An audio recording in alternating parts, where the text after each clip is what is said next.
What? Who said that?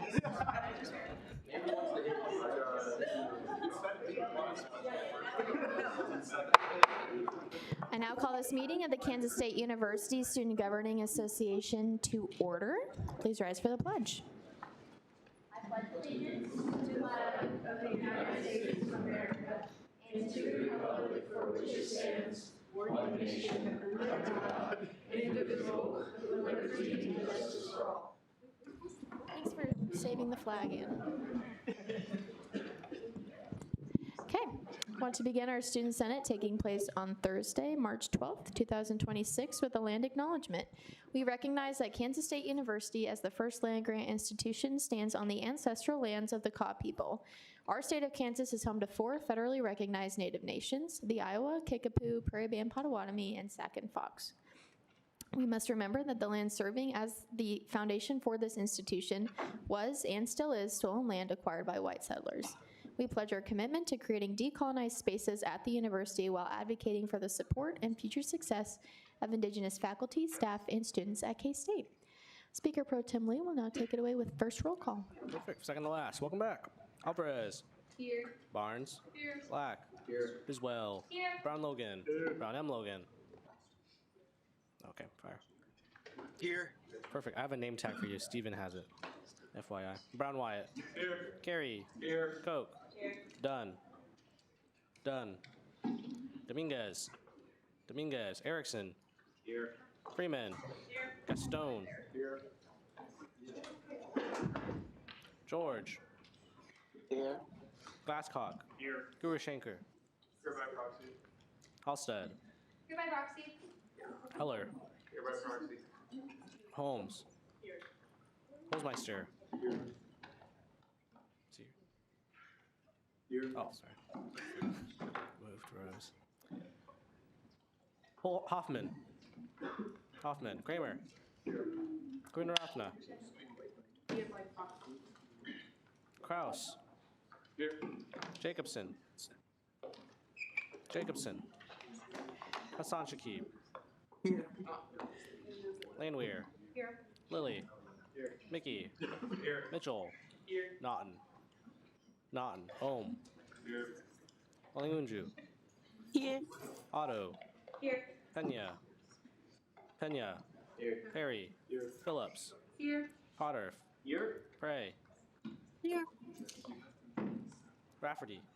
Here. Richburg. Here. Richenberg. Here. Rogers. Here. Rudd. Here. Scarborough. Scarborough. Shellhaze. Here. Shirky. Here but silent. Shasavari. Here. Solis. Solis. Springer. Sushanik. Here. Tio. Tio. Till. Till. Trump. Here. Sacco. Here. Did I miss anyone? All right, for proxies tonight. For proxies tonight, I wish I knew. 1 second.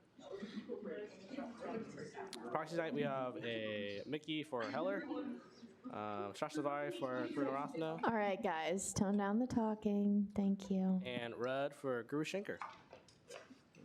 Am I missing anyone else? Yes. Biswell for Halstead. Okay. Cool. Done.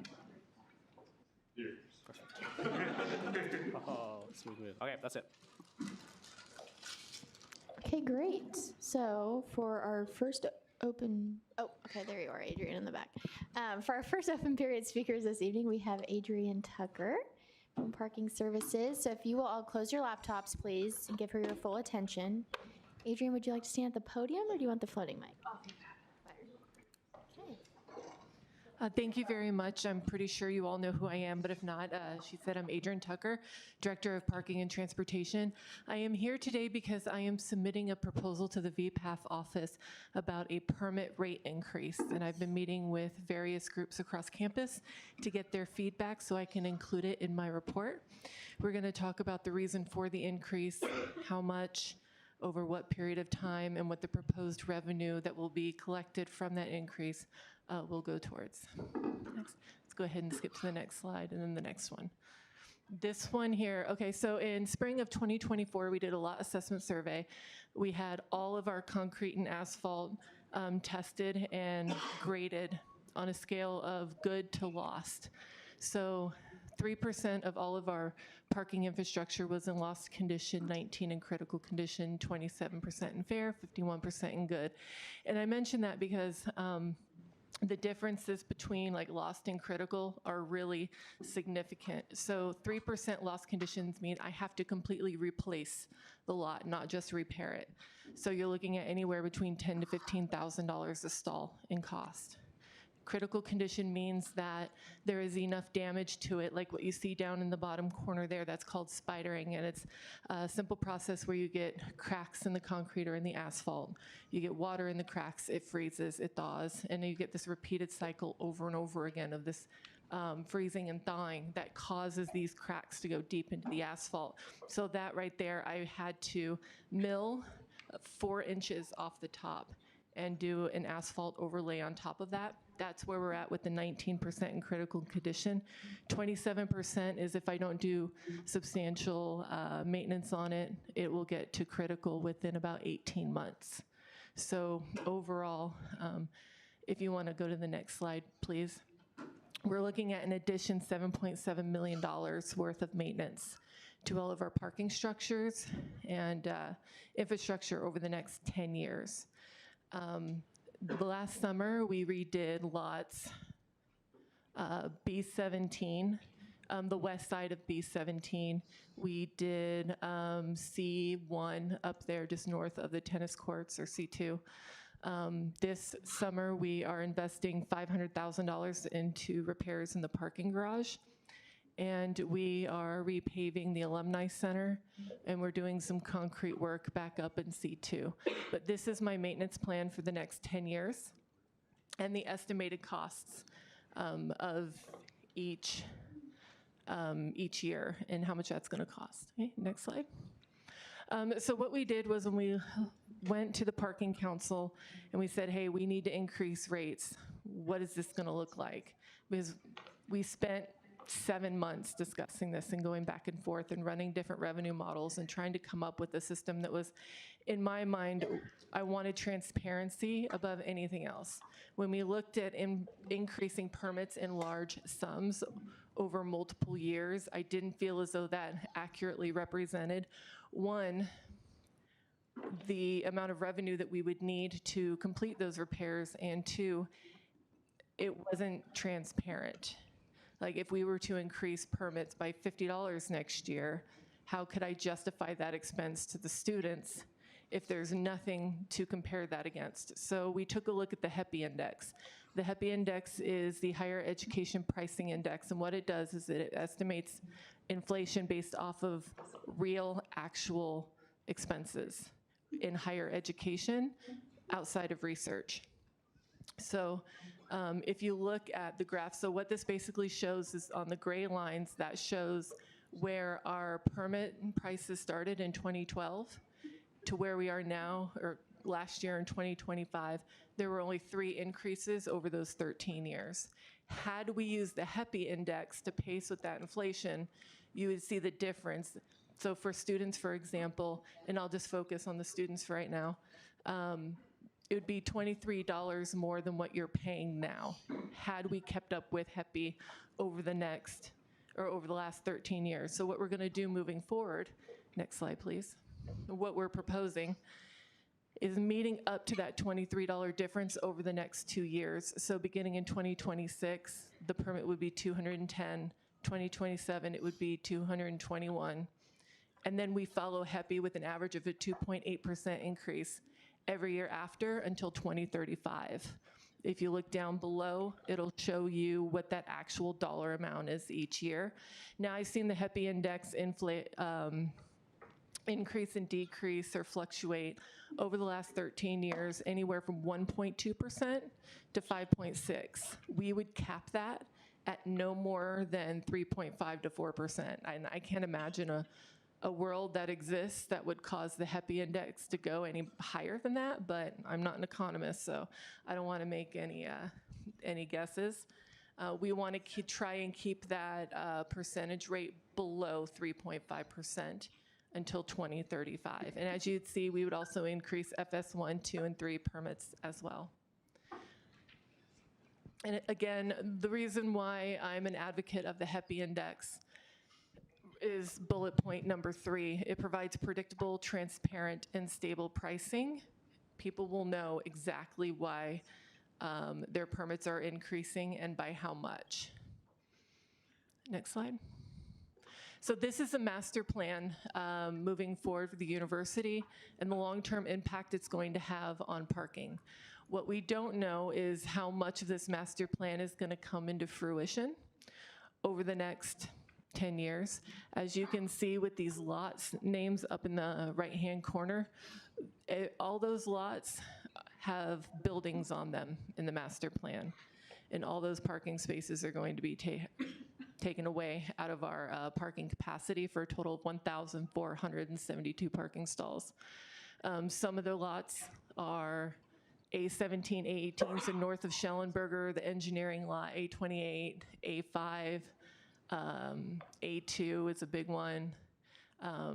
Yeah, so it's very impactful to the students here at K-State. So next slide, please.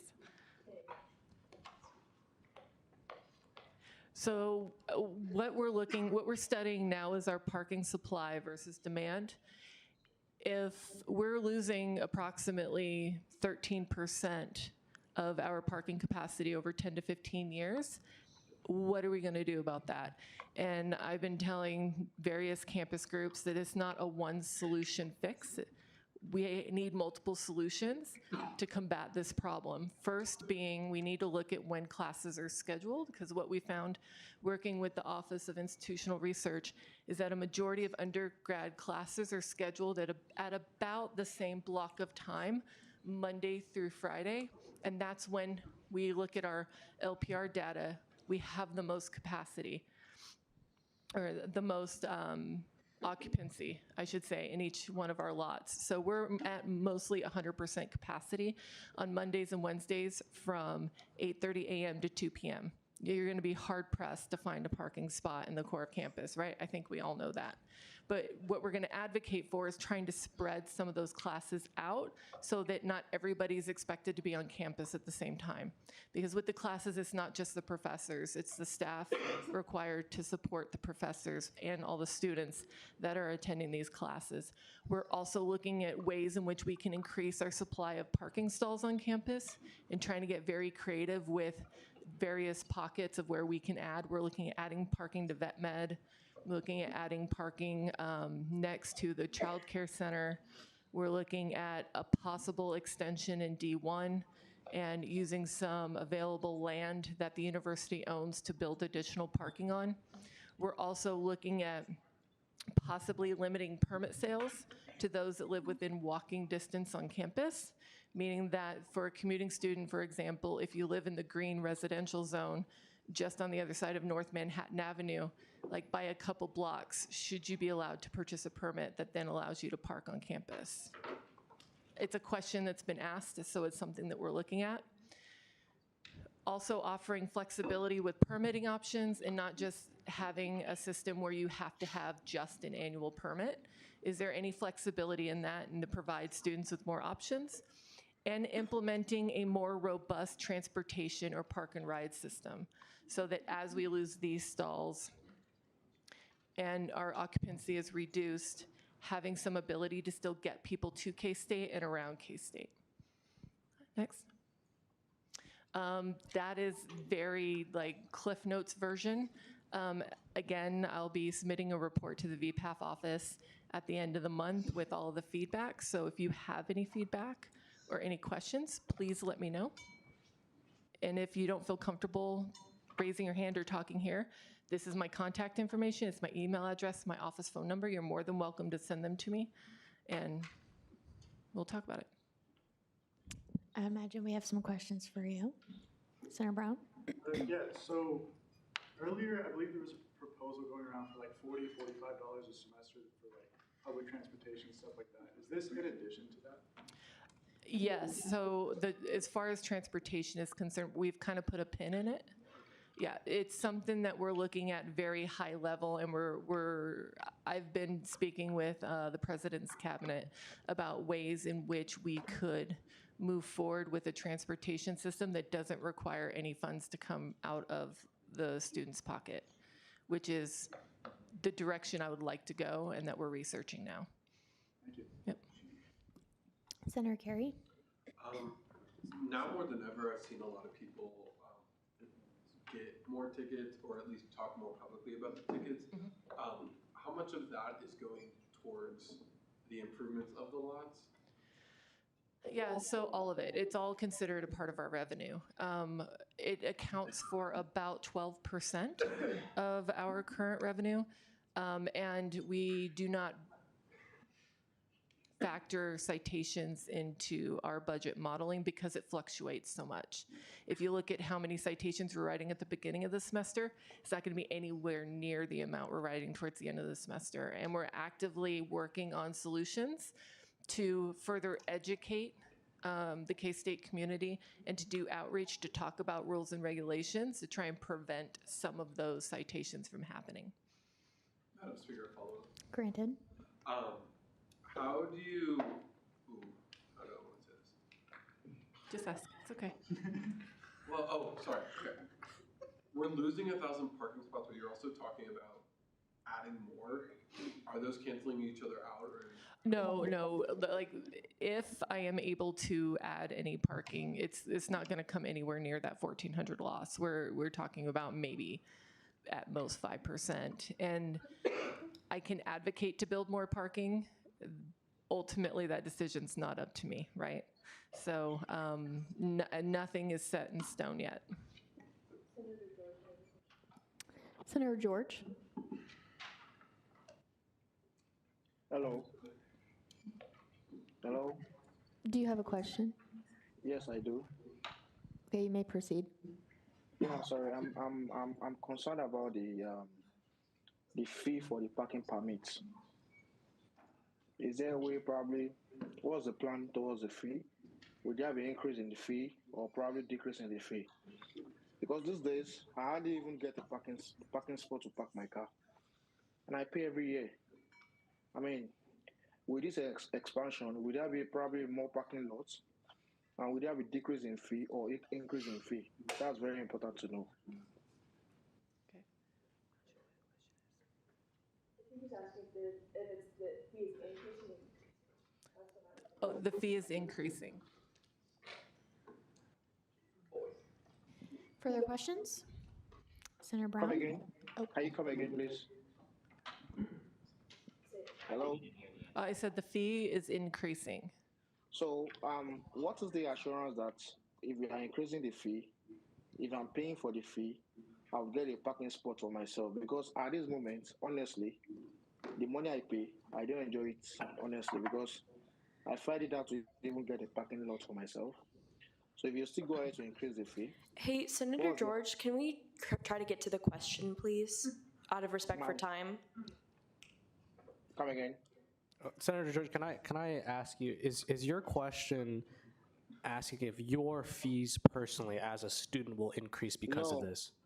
Not me. I'm talking for students that I represent, which are the graduate students. So I'm not even concerned about myself. Yeah. I'm concerned about a lot of, so that's why. So I'm not talking about myself. I'm talking about people that I represent. Yeah, so if I could understand a little better, this only will apply, correct me if I'm wrong, Ms. Tucker, but this only applies to students who purchase parking passes.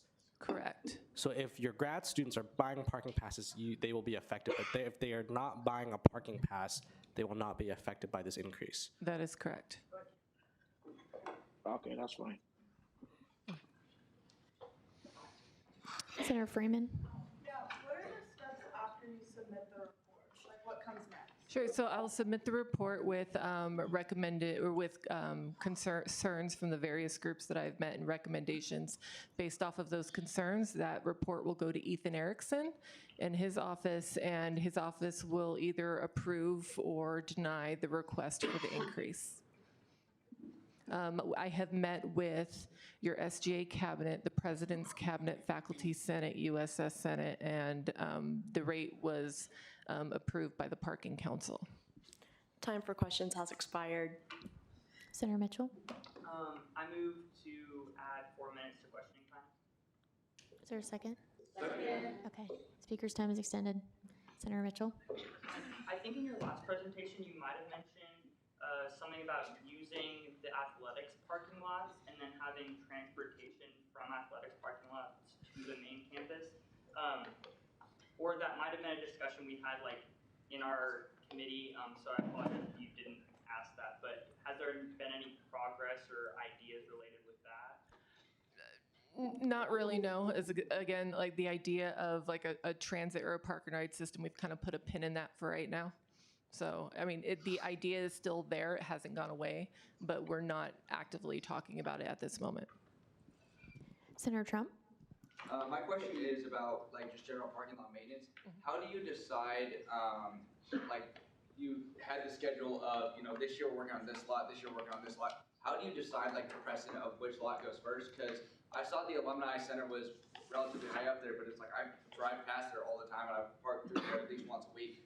It at least doesn't seem that bad as opposed to some of the other lots that I see on campus. Right. So we had a professional assessment done in the spring of 2024 with actual engineers that came in and took samples of all of the asphalt and the concrete and did a thorough examination of all of our assets. And in that slide where you had the different percentages of what was like fair, critical, lost, we're starting with the lost condition first. Right.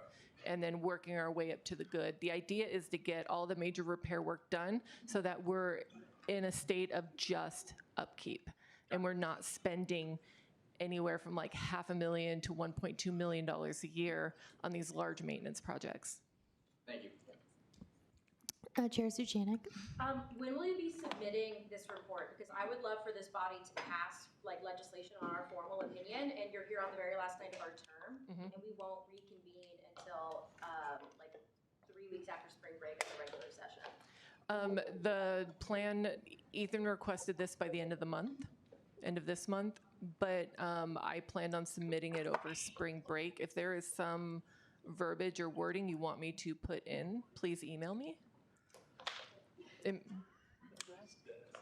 Ricky has a question about can you tell us about student involvement in this process? Sure. So we have multiple students on the Parking Council that came to the table and discussed their opinions as well and helped create this plan. And then we brought it to the cabinet January, December, somewhere. I don't remember. And then once the Parking Council voted on this last month, I then started meeting with the various groups on campus. Senator Rudd. I think the main frustration with students right now is paying for a permit and then not being able to find parking on campus. And I know that the increase in the permit price is to kind of give you a larger operating budget. Do you think that's going to deter students if they're already not able to find parking and having to pay a higher fee? Do you think that this is almost going to counteract each other? No. No. Okay. No. We've studied the purchasing habits of students, particularly when it comes to parking. They'll pay for a parking permit and then turn around and not add garage access, but spend $16 a day in the parking garage for 2 months straight. It makes no sense, but no, we're not expecting to see that, no. But what I am doing is actively looking at that. A lot of universities are moving towards a more on-demand system of parking where you only pay for the parking if you actually get a parking spot and you pay daily. It's called daily choice. I'm an advocate of that model. I think it's more fair. I don't like the idea of selling a permit because to me, it's basically a hunting license and there's no guarantee you're going to get a catch, right? And it doesn't seem equitable. Time for questions has expired. You can also email me your questions or call me. I'm more than happy to talk with anyone. Okay, all right, great. Looks like is anyone wanting to extend the time? So, all right, great. Thank you very much for your time, Adrian.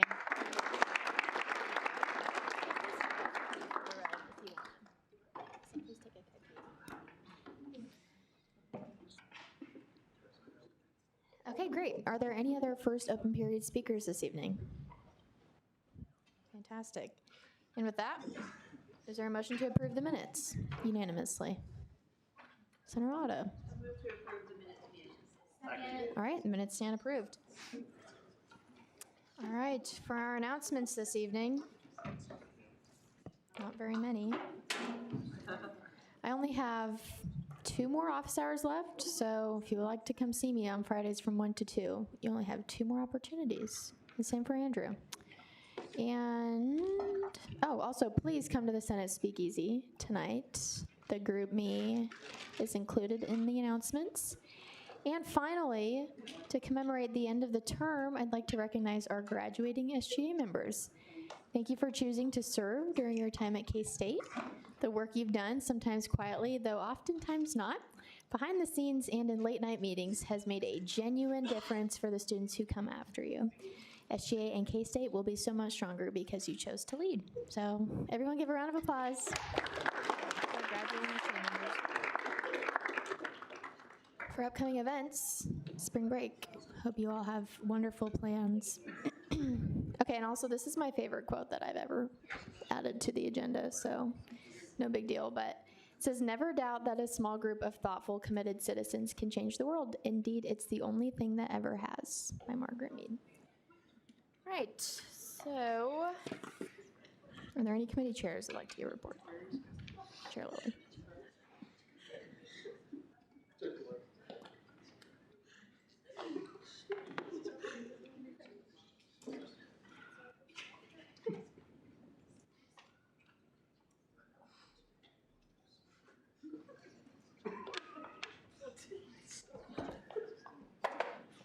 Ops tabled 3 bills, and I'm making sure I get them right. Bill 108 was tabled, and Bill 113 was amended to affect almost the same thing, but without changing our Constitution.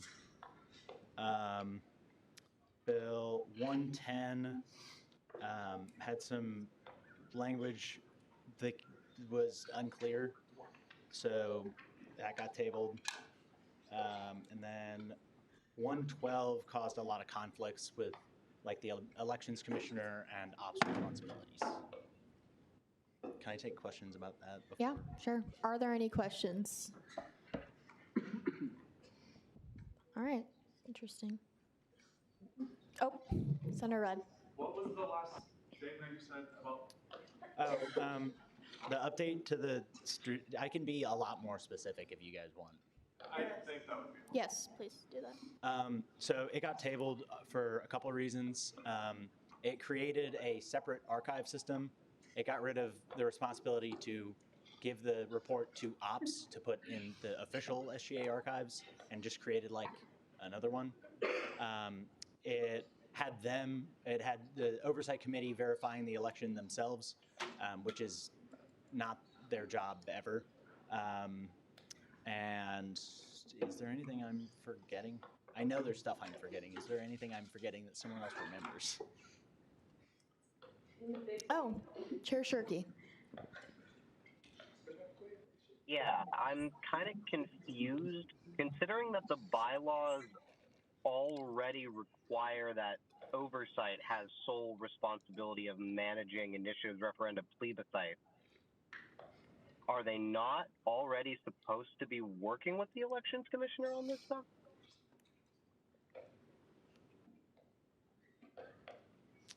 One second. Like, I guess maybe the better way to phrase the question is, what would this do for the oversight, elections, ops interaction for an initiative, referendum, plebiscite that it's not already doing in our current version of the bylaws? I think it's only their responsibility to set them up and author the legislation. The actual voting component is still handled by ops and the elections commissioner. Where is that in the bylaws? Probably with all the rest of it. I guess a point of clarification for the speaker. Granted. It's not explicitly stated in the bylaws who has to go out and validate it, which is why that was included. We probably assume it's the elections commissioner when it's never written in the bylaws, but it's just never explicitly stated.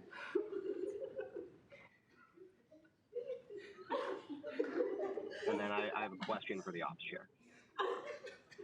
Granted, Chair Shirky. What do you mean when you say a new archive process is required? All right, lock back in, seriously.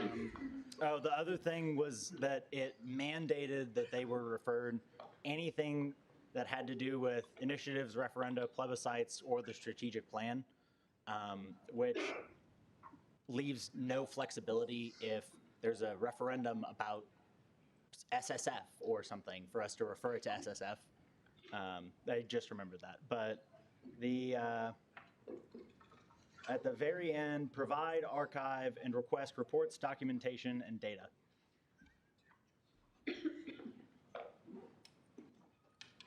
Point of information for the speaker. Granted. Oversight is already authorized the requirement to be referred all legislation on these topics. I don't think that's true at all. I do think that's true, and I can probably quote the section of the bylaws where it says that. Hey, Philip, this is starting to sound debate-like. I know, I'll stop. Any other questions for Chair Lilly? All right. Also, just housekeeping stuff, after introduction of everything, we have to special order allocations to get them into approval of allocations. So we will have that twice. And then after introduction of legislation, everything has to get either special ordered or it dies. Legislation does not carry over to the next term, but you can always reintroduce it next term. Are there any questions about that? Okay, everybody's good on that? All right. Okay, other committee chairs that need to give reports tonight. Okay, any directors that would like to report tonight? All right. Now we have the honor of hearing from Joshua Maupin for State of the Judicial Branch. Give him a round of applause. Josh, do you want the floating mic or do you want to stand at the podium? Okay, guys, I'll try to make this short. But this is just a little update about what we've been doing over the past year. So just a little bit about our structure, as I'm sure you guys know. Of course, for us, we have our two main advisors, Annie Thompson, who we love but is not always present, and Allie Coleman, who's a great advisor, and then myself, and then Katie is the AG, of course. And then for our Student Review Board chair, we have Gabrielle Yan, and our Student Tribunal is Ella Irwin. So that's just a little overview of our structure. And then if you want to go to the next, we have our two main boards. So the main one, as you guys know, is dealing with student code of conduct. So that's our Student Review Board. These here allege code of conduct violations and determine possible sanctions. But after that is tribunal. This is able to overturn or appeal any kind of appeal that goes through our Student Review Board can go to the tribunal, and also have the power to interpret any governing docs. Fun fact, the Student Tribunal has the final say out of everything at SGA. So we reworked. This is actually the first year that we've reworked this two different groups. This is actually Andrew Navarro's idea, but he wanted to combine. We did originally have two groups of 8 for each board, but our student tribunal, as you'll see later, didn't really get utilized as much as we'd hoped. So Andrew said that we should combine it into, so now we have 12 members that we're able to rotate through for both groups. So we're able to have basically 3 rotations of 4 for student review board, and then if the tribunal does get called, we have those opportunities. And we're able to hear a lot more ideas and actually be able to utilize all of our members rather than just kind of a specific group. And yeah. And then, of course, Parking Appeals Board, super fun, as I try to put as much interest as I have as into the slide. But anyways, Parking Appeals, basically, they have the ability to interpret or they hear the appeals that if you do get a citation, they're able to see if that's valid or not. And then they've worked fairly closely, at least in the past few years, with parking. But yeah, that's about it. So this is actually down. Katie talked a little bit at the banquet, but we did have 56 cases the year prior. Now we're down to 39. And then tribunal has 0, obviously. But that's actually good because we're able to, all our, at least our, for our student review board, all of our hearings and decisions are actually being heard and well thought out, and not too much controversy, which is good, as well as student governing docs. So this is a little bit of breakdown of the types of cases that we have had. So spring is normally our our fall is normally our bigger time, just because that's normally football season. You hear a lot of MIPs, alcohol violations. For the types of cases, these can also go in congruence with each other. So you can get an alcohol violation as well as like a disorderly conduct. That happens very frequently. But this is a little bit of a breakdown of all that we have. Additionally, disorderly conduct falls a lot with alcohol, specifically during tailgate season. But these kind of range everywhere from, as you can see, pest control to theft to alcohol, disruption of university, stuff like that. But that's a little bit of breakdown of this. And yeah. So moving on, this is kind of something new for this past year. So we've had kind of an increasing number of housing and dining violations that we get sent to the student review board rather than going to the housing board, which has been kind of cool to be able to hear they're actually choosing our board rather than admin. And then some policy updates.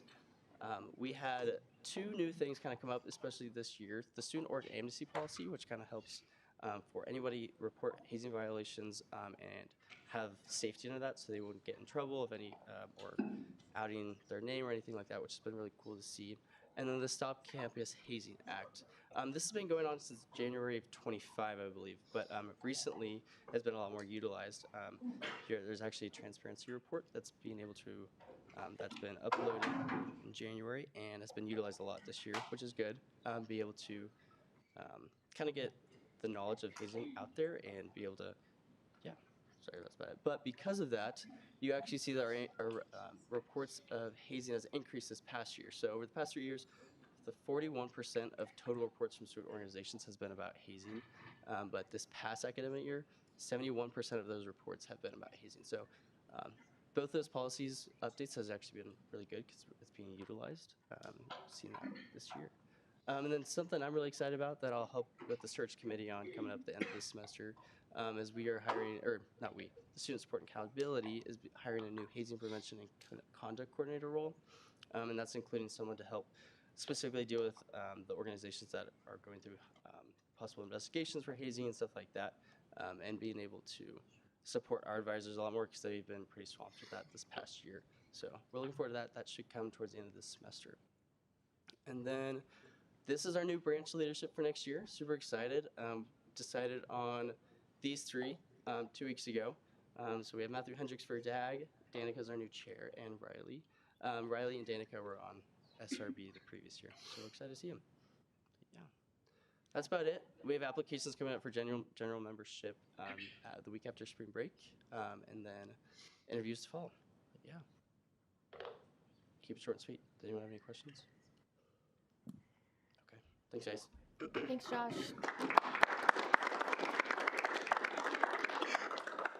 All right, this is great timing. We will have 10 minutes for caucus time. I will let Andrew elaborate just a little bit more about what he wants you to do. Yeah, just wanted to use this opportunity to gather your caucus for the last time. Just kind of chat about the year if you want to.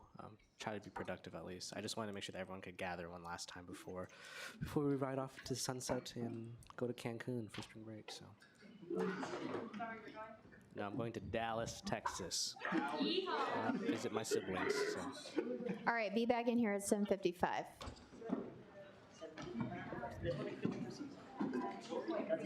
Guys, please come eat the cookies too.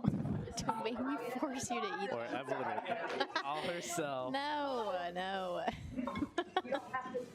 Oh, man. Do you want it?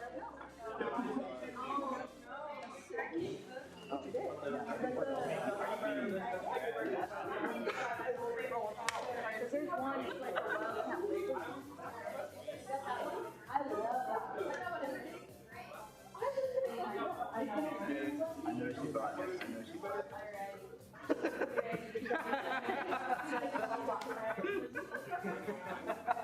All right. It's a live stream, and I'm getting hate crime. Anybody can teach me. Which one of us do you think she's the most? Who is she the new? Is she the new? It's just one of you. That would be awesome. Yeah, because you're speaking on little bachelor's, right? Yes, just 4 years. What made you want to do SGA? And I will. Emily. Right? Oh, yeah. So Emily was talking to me about you getting her to walk past her on Tuesday. Yeah. Oh, but I actually, guys, I like. Oh, but that's probably gonna be. Oh, Yeah. okay. Yeah, you're right. I didn't even know. To be fair, I didn't even until today. It was I love the Bakery idea drop of off. being the support response. Granted, it's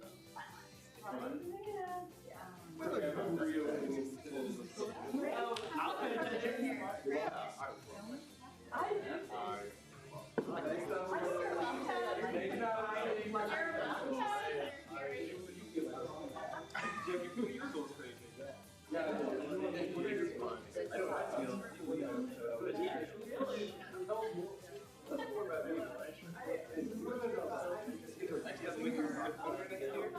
Are you being facetious or not?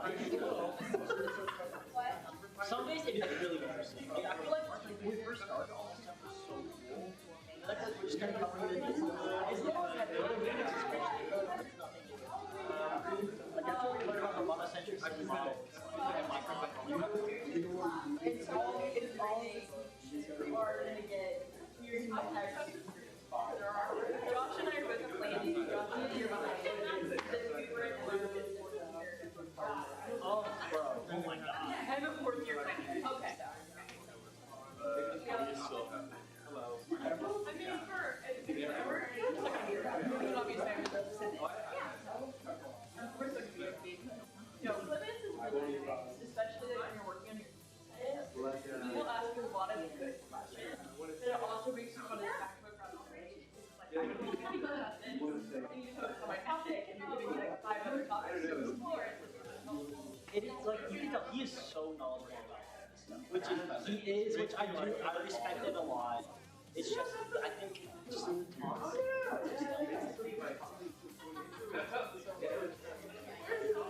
he's been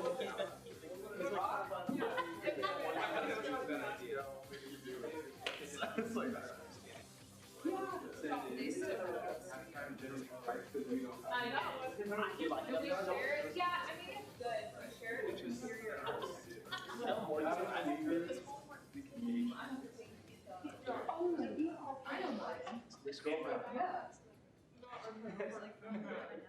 Can we have your? She is Nick's girlfriend. She's like, my what? I see him post her all the time on the She took him away from me. I literally never see him. He's always either out for you or with her.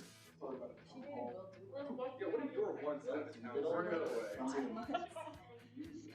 No. Yeah, I think our Andrew's like talking. Oh, yeah. Oh, I didn't know. I never was up there.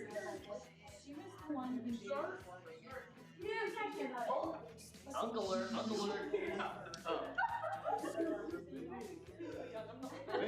Well, this is for next week's talk. She's right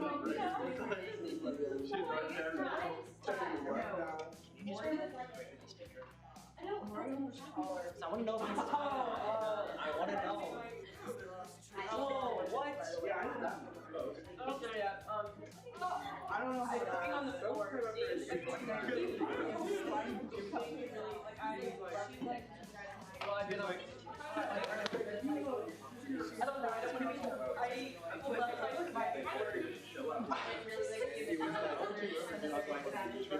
Still like having this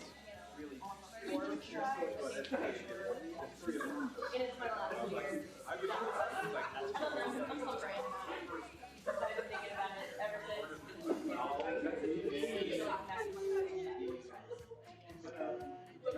it going? We're just talking about. You lived there with me. I didn't talk about it. I talked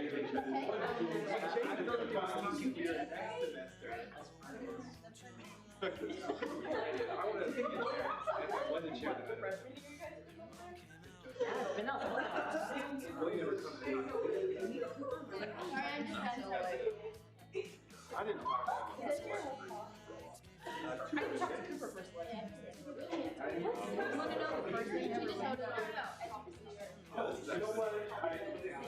there was like, you're going into hiring. What are you talking about? Yeah, it's a really funny joke.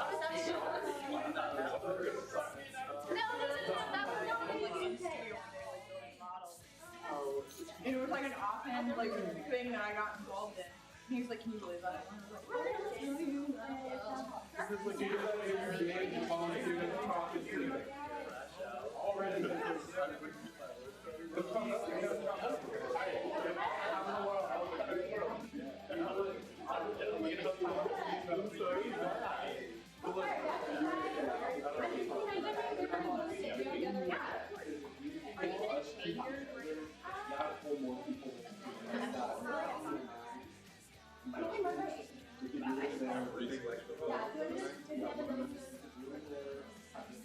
I want to see your room.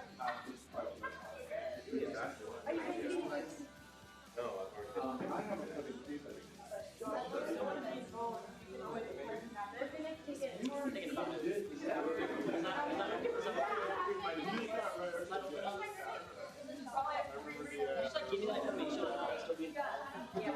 Or being out loud. I am. I'm going to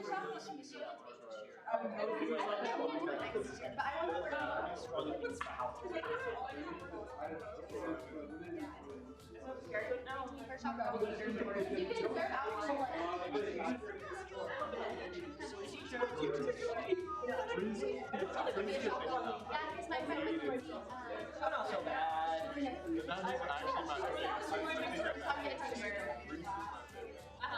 And so mine were like primarily at least Delaney, every night when she gets guys all night and she makes it free or on like their policy.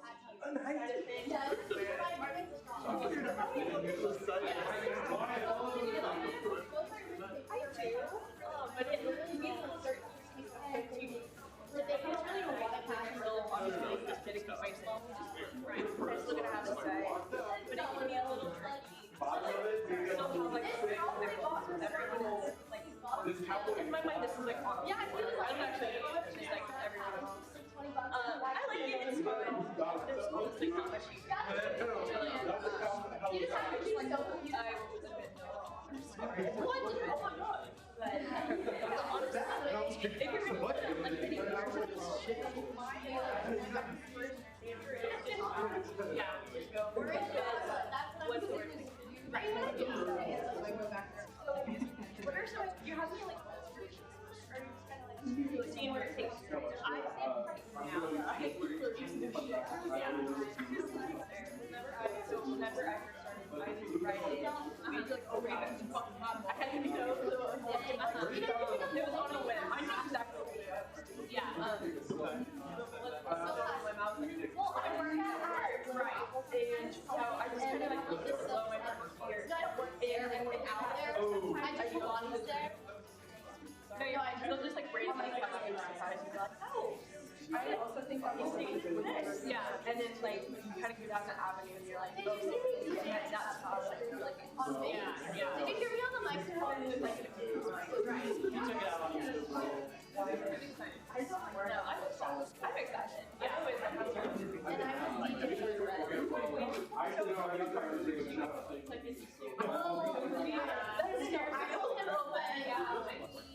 feel it on my body, and then I was like letting me DJ, and then he like on me, and everybody was like, he's like short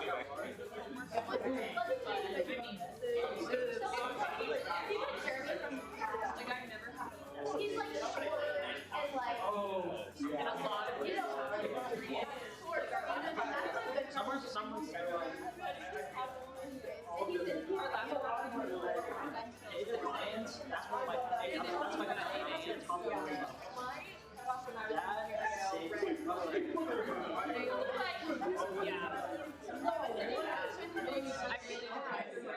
She was sober.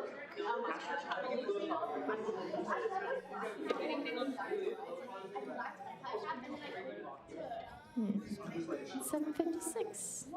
We don't have quorum. It's too bad. Oh, gotta go home. All right, everyone sit back down. No one is leaving this room until all the cookies are gone, so get cracking. Yeah. Grayson was there, and I was like, oh, I'll just walk over and hide house and see Grayson. And I walk over. And then I see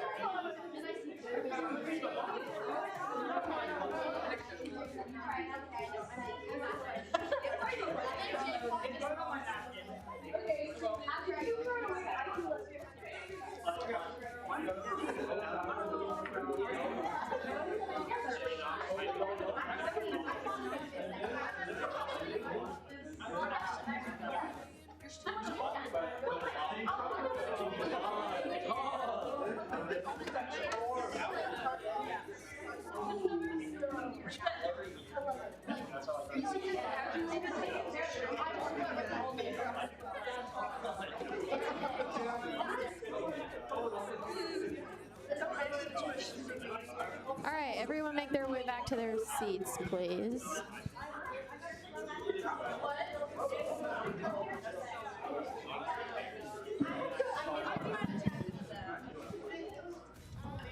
Okay, we're going to go ahead and get started with our approval of allocations. Is there a motion to approve the allocations unanimously? Senator Otto. Second. Wonderful. All of the allocations stand approved. Now we're going to move into final action. Will the author of Resolution 49, which is the certification of the general election results, please come forward? Hello, author. It's your time to shine. Great timing.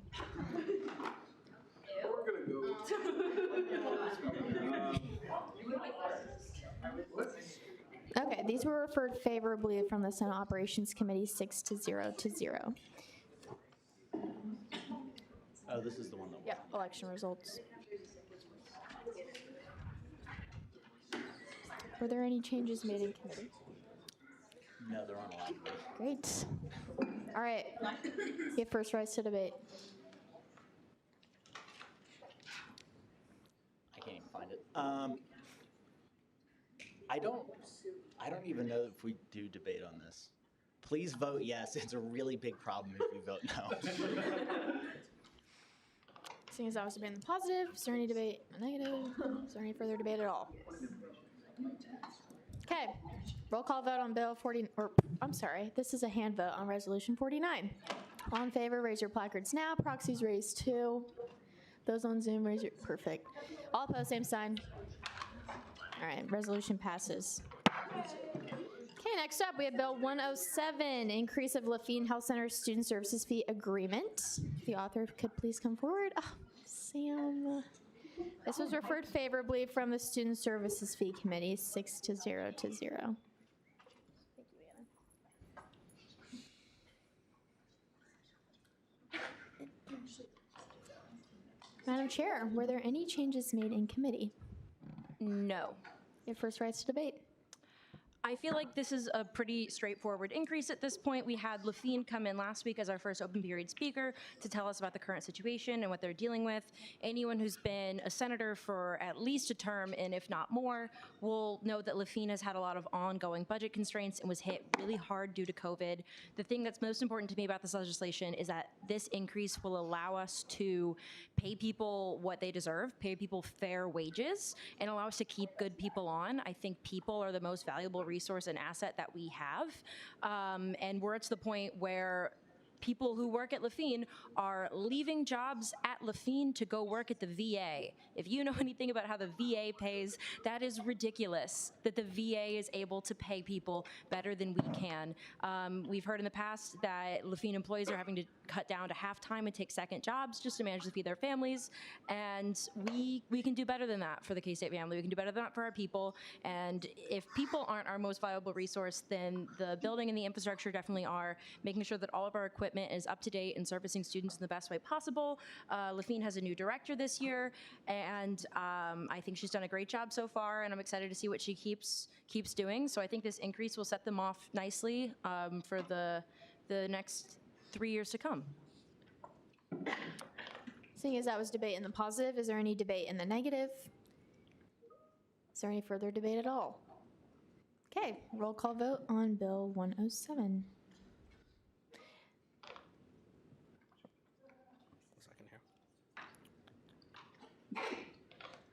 Wait, actually, can somebody make a motion to bulk? Thank you. Senator Biswell.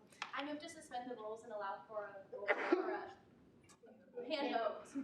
Oh, actually, just a bulk roll call vote. Roll call vote. Fantastic. So just to clarify, that means instead of having a vote after every single bill in final action, we're just going to do it all at the end. So make a note if there's a bill that you want to vote no on, and you can say yes to all except for Bill 107 or something. Does that make sense? Great. This will save time.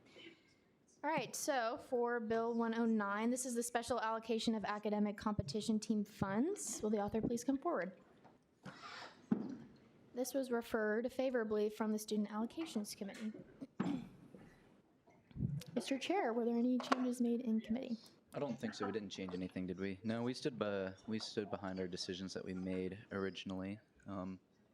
Yeah, I guess the only debate I have is we changed this process up from last year, in which we heard these presentations throughout the semester, and I think that's very helpful because when it came down to the end of it, we were able to give all of these presentations and give all of these orgs the time, love, and care that they deserved, because while this might be one of the things we do, it is one of the most important things to them. So yeah, I encourage you to vote yeah. Okay, seeing as that was debate in the positive, is there any debate in the negative? Is there any further debate at all? All right, 111, special allocation to purchase wrestling mats. This was also referred favorably from student allocations. And were there any changes made in committee? No. Fantastic. You have first rights to debate. Again, this should happen. The practice conditions that these groups have right now are unsafe. And the way we view it is, for our volleyball clubs, our basketball clubs, they can go to the rec, they can utilize those courts and practice safely, but these combative sports clubs cannot do so without bumping into each other and things like that. And we like our students here to be safe. Seeing as those debate in the positive, is there any debate? Oh, Senator Brown. To a point of information, we did have one change in committee, I think. Oh my God, we did, yeah. Yeah. So section 1, just the brief overview. Thank you, Wyatt. Section 1 used to be a whereas clause. So basically we made it legally binding, correct me if I'm wrong, to which these, they are the property of all 3 orgs. Section 2, we're stipulating that while these mats are owned by all 3 orgs, instead of doing 3 checks, we're going to give 1 check to the wrestling club who's purchasing the mats on behalf of all 3 organizations. And then section 3 is just the transfer information. So that's the same, but it would used to be section 2. Any questions? Is there any other debate? Great. All right, for Bill 113, this is the amendment to the bylaws regarding appointments. This was referred favorably from Senate Ops 6-0 or 5-0 to 0. Author on Zoom? Yep. Okay. Were there any changes made in committee? Yes, I'm pretty sure every section was changed. I'm also not sure how this is constitutional now that the other bill is postponed, but I'm going to trust Ops. It now reads basically Senate's authority to appoint people is on request of other institutions, as opposed to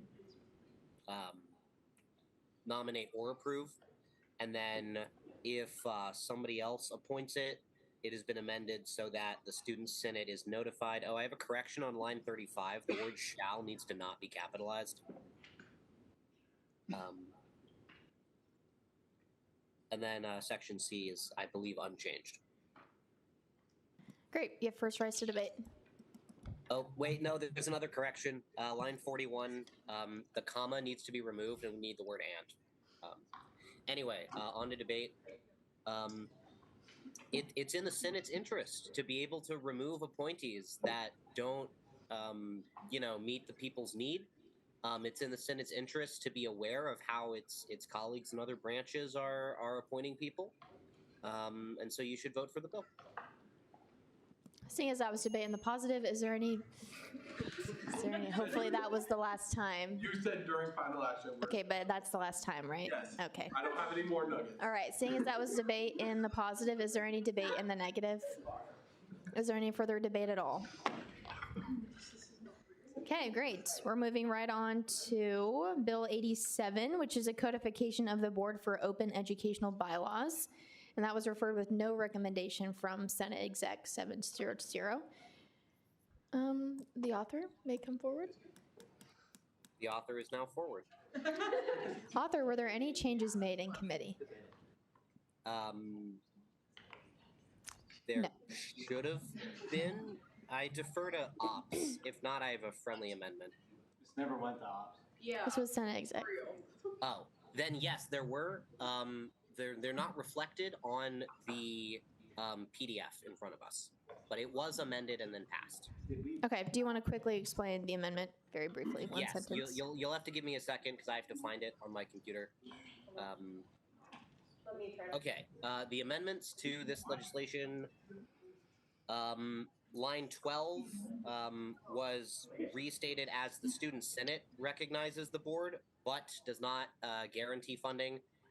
The chapter number was changed because we added a chapter for the strategic plan, so it's no longer the.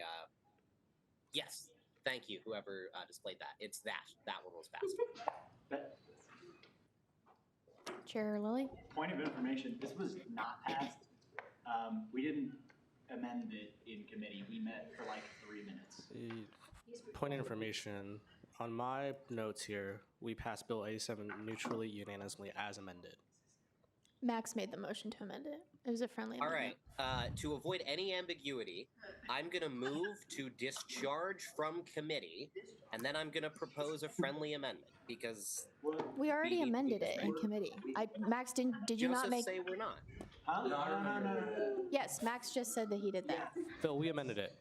Okay, I remember it, but I just want to make sure. We all received the amendment in the email, and then we voted to accept the amendment.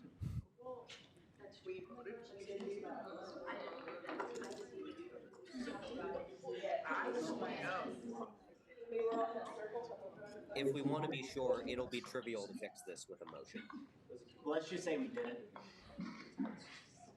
All right. Do you have any other corrections or changes that were made in committee, Phil? No. All right. Hey guys, crosstalk. You have first rights to debate. All right, you guys should vote for this bill because when administration has a grant that's tens of thousands of dollars a year and they offer to give you and your government and your students a majority say in how it's allocated, you should not say no and look that gift horse in the mouth. I guess the boring technical reason is you should vote for this because the grant was originally allocated by the student government, but has since not really been actively overseen, and so it's in the Senate's interest to ensure that the methods that these people are using to spend it are overseen by the Senate in some way. So, thank you. Seeing as that was debate in the positive, is there any debate in the negative? Is there any further debate at all? All right, and finally, we have Resolution 252650. This is a designation of a Kansas State University mineral. which was referred favorably from Senate Exec. Yes.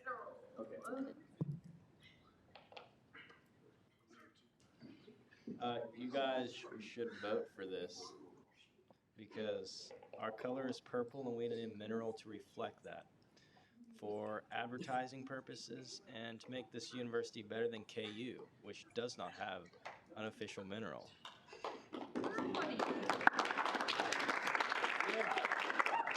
Great.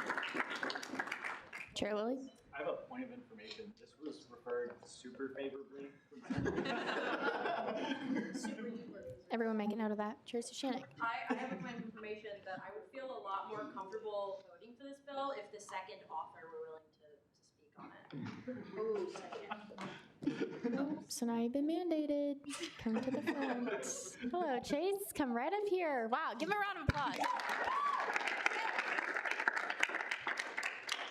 This is the most important piece of legislation I have ever been a part of, and I hope that you support it. Thank you. Is there any more debate in the positive on this? We're not allowing negative debate at all. All right. Is there actually any debate? Great. Okay, real quick, we're going to do hand vote on Resolution 50, and then we'll bulk roll call the rest of them. Chair Black? Voted yes. All right. All in favor of passing Resolution 50, please raise your placards now. Proxies raised 2. All opposed, same sign. How exciting! Wow. All right, now we're going to bulk roll call on bills 107, 109, 111, 113, and 87. So if you are voting yes to all of the bills, when Andrew calls your name, say yes to all. If you do not want to vote yes on a bill, say no to bill number, and then yes to the rest. Does that make sense? Are there any questions? Great. Andrew? Okay, so again, to remind you all, we'll be voting on Bill 107, 109, 111, 113, and Bill 87. So, have that reflected here. Alvarez. Yes to all. Barnes. Yes to all. Black. Yes to all.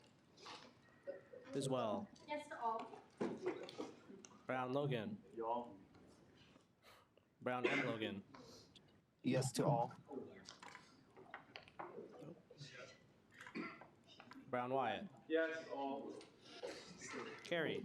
Yes to all. Coke. Abstain from 87, yes to the rest. Okay. Dunn. Yes to all. Dominguez. Erickson. Yes to all.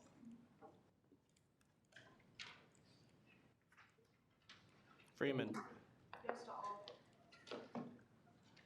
Gaston. Yes to all. George. Yes to all. Glasscock.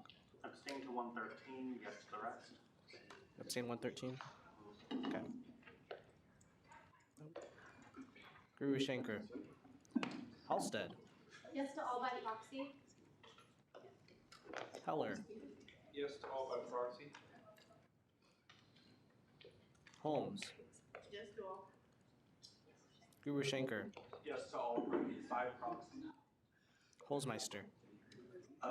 No to 109. Oh wait, no to 107. Okay. And yes to the rest. No 107, yes to rest. Okay. Hoffman. Y'all. Kramer. Yes to all. Kraus. Yes. Karunaratna. Karunaratna. Jacobson. Yes to all. Gotcha. Jacobson. Hassan Shakib. Yes to all. Okay. Lane Weir. Yes to all. Lily. Yes to all. Mickey. Yes to all. Mitchell. Yes to all. Naughton. Ohm. No to 107. And Yes, the rest. Olihunju. Yes to all except 107. Okay. Are you no on 107? No to 107. Okay. Otto. Yes to all. Pena. Yes to all. Perry. Yes to all. Phillips. Yes to all. Potter. Yes to all.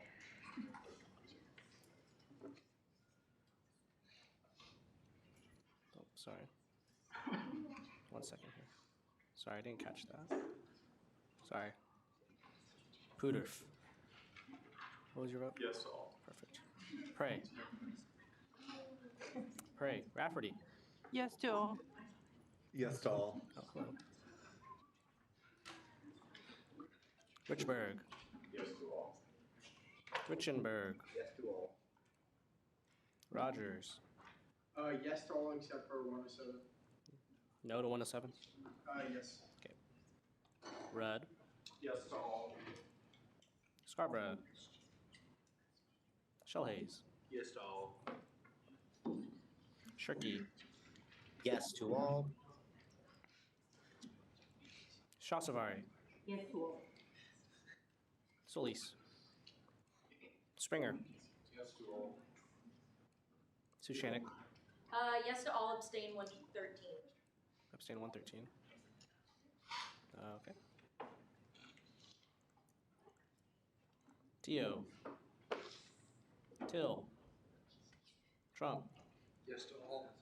Sacco. Yes to all except for 107, and that's enough. A no on 107? Yes. Okay. Okay, going down the list again.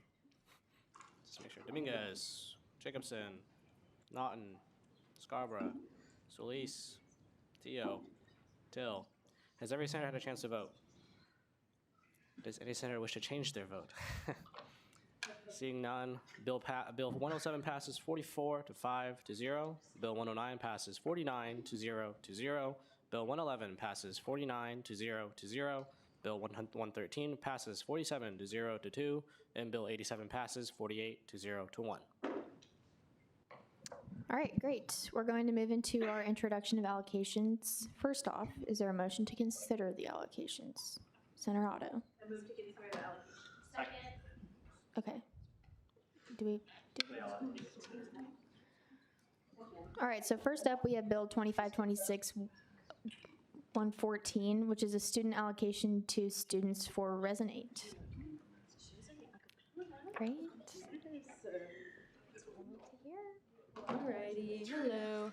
Resonate, they're doing a little concert and they requested $4,875 and we recommended that amount. Questions? Senator Biswell. What did you guys consider the educational value in this? So we had already funded this before. Sorry, I'm looking for it. No, you're We fine. had already funded this before for their fall, and we didn't think it would be fair to not fund it in the spring just because we are already done that. And so the educational value is similar to that of the earlier things that we were passing, just the immersion in those spaces that create some sort of like experience can create that educational value. Thank you. Yeah. Senator Perry. Can you explain the 2,600 and other fees since they aren't directly listed? Yeah, those are for I think those are for man, I do not remember. I think those are for like the tech and the equipment that they use for that space. I probably should have moved them to the rental space. That probably would have been smarter. Further questions? Okay. Speaker Pro Tem Lee. Wait, where's this event happening at?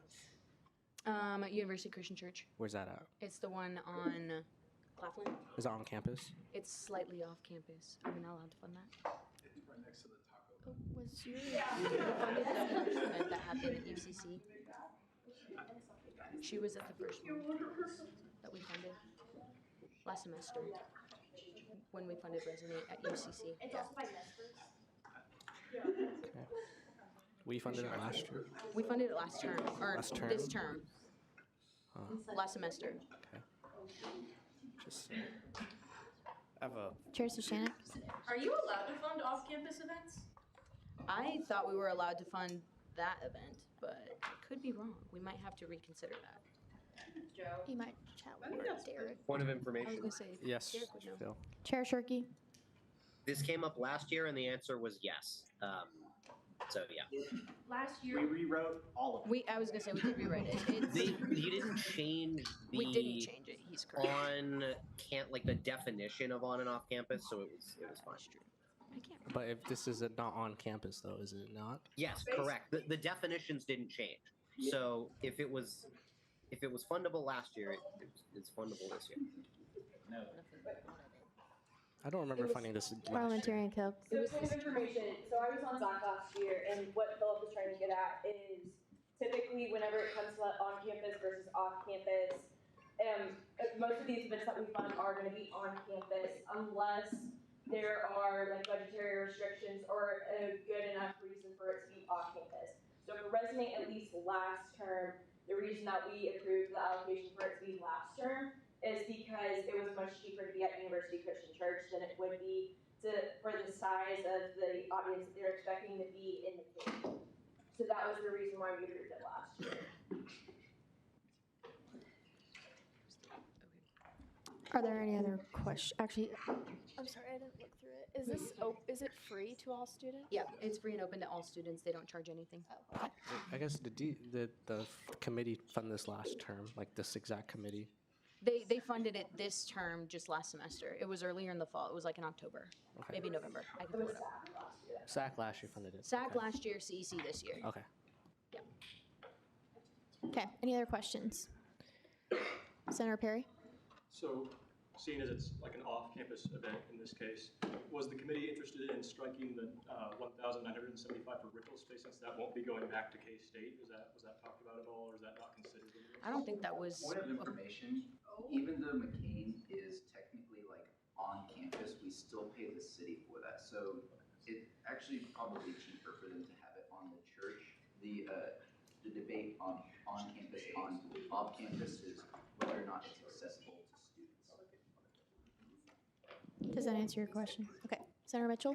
I'm so sorry for another point of information, but there just since we're talking about location of events, there was an event that was going to be held at Tuttle Creek, which we denied because we said it was off campus but not accessible to students. So this one, it's a little bit off campus, but it's still accessible to students. We decided to fund it.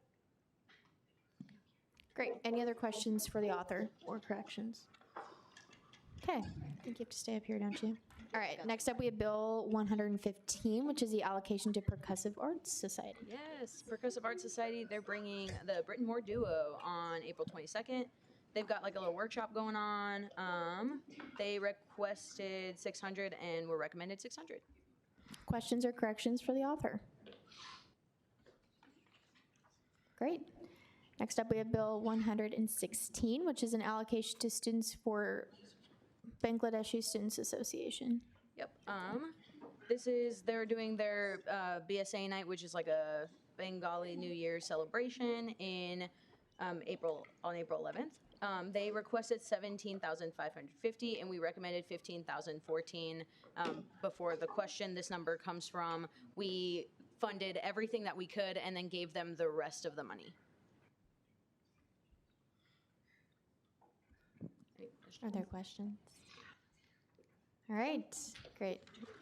Next up, we have Bill 117, which is an allocation to Students for Environmental Action. All right, Students for Environmental Action is hosting an Earth Day celebration here in the courtyard. They're going to have like tables, they're going to have resources, a lot of really cool like spots to come in and stop by and interact. They'll be there for most of the afternoon, so you can stop by anytime during the day. They requested 350 and we give them 325. Questions or corrections for the author? Oh. All right, and finally, we have Bill 118, which is the allocation to graduate students in agricultural economics case study team. Are you okay? Yeah, Okay. it rolls off the tongue. Oh yeah, it's okay. They are going to Cork, Ireland for the international competition. I don't remember exactly what it's called, but it's an international competition in which this group took first at last year. So this is one of our academic competition teams. And some of them have submitted travel requests on top of their regular funding, and we've heard all the presentations. This is our one lone exception, being we wanted to support our graduate students, and also they took first in the entire world last year. So we felt it was reasonable to make an exception. Questions or corrections for the author? Great, thank you. All right, is there another motion to be made for these? Alondra? Oh, yeah. Sorry. Chair Alvarez? I move to, not special order, but to move the allocations into approval of allocations. Second. All right, now is there a motion to approve the allocations? Second. Yeah. Senator Biswell? I move to approve the allocations unanimously. Second. All right, all of those allocations stand approved. And finally, we have our introduction of legislation. So, is there a motion to consider Resolution 252651? Chair Black. So moved unanimously. Would you like to summarize?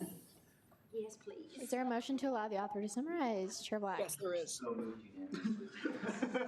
Is there a second? Second. Great, author can summarize.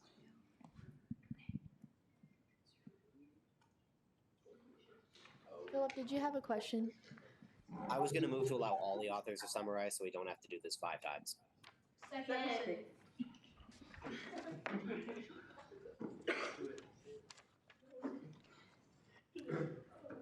Recommendation for a 4.7% increase to the student services fee rate.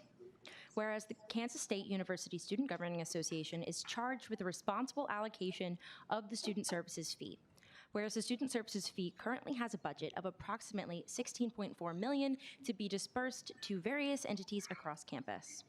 Whereas the Levine Health Center is expected to face a budget shortfall of $800,000 in FY27, which, if left unaddressed, would require a decrease in services provided and reduction in quality of services for a highly used entity.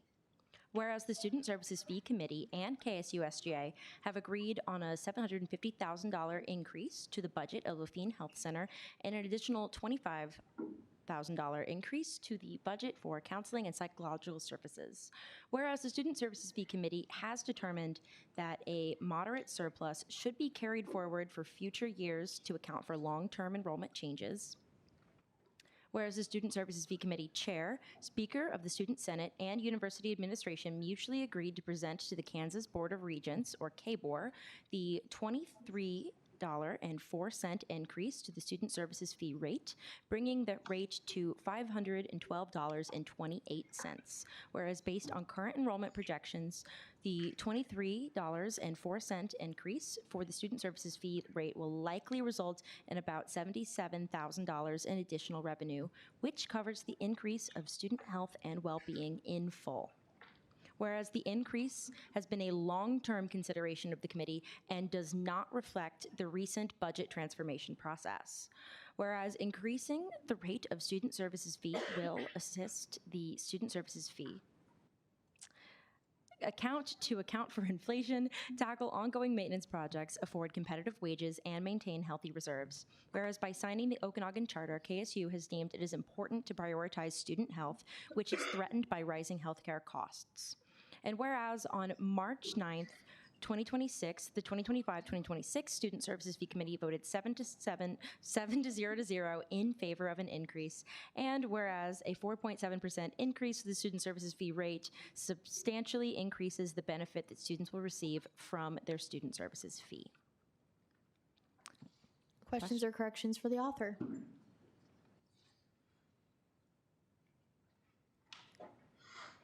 Senator Rudd.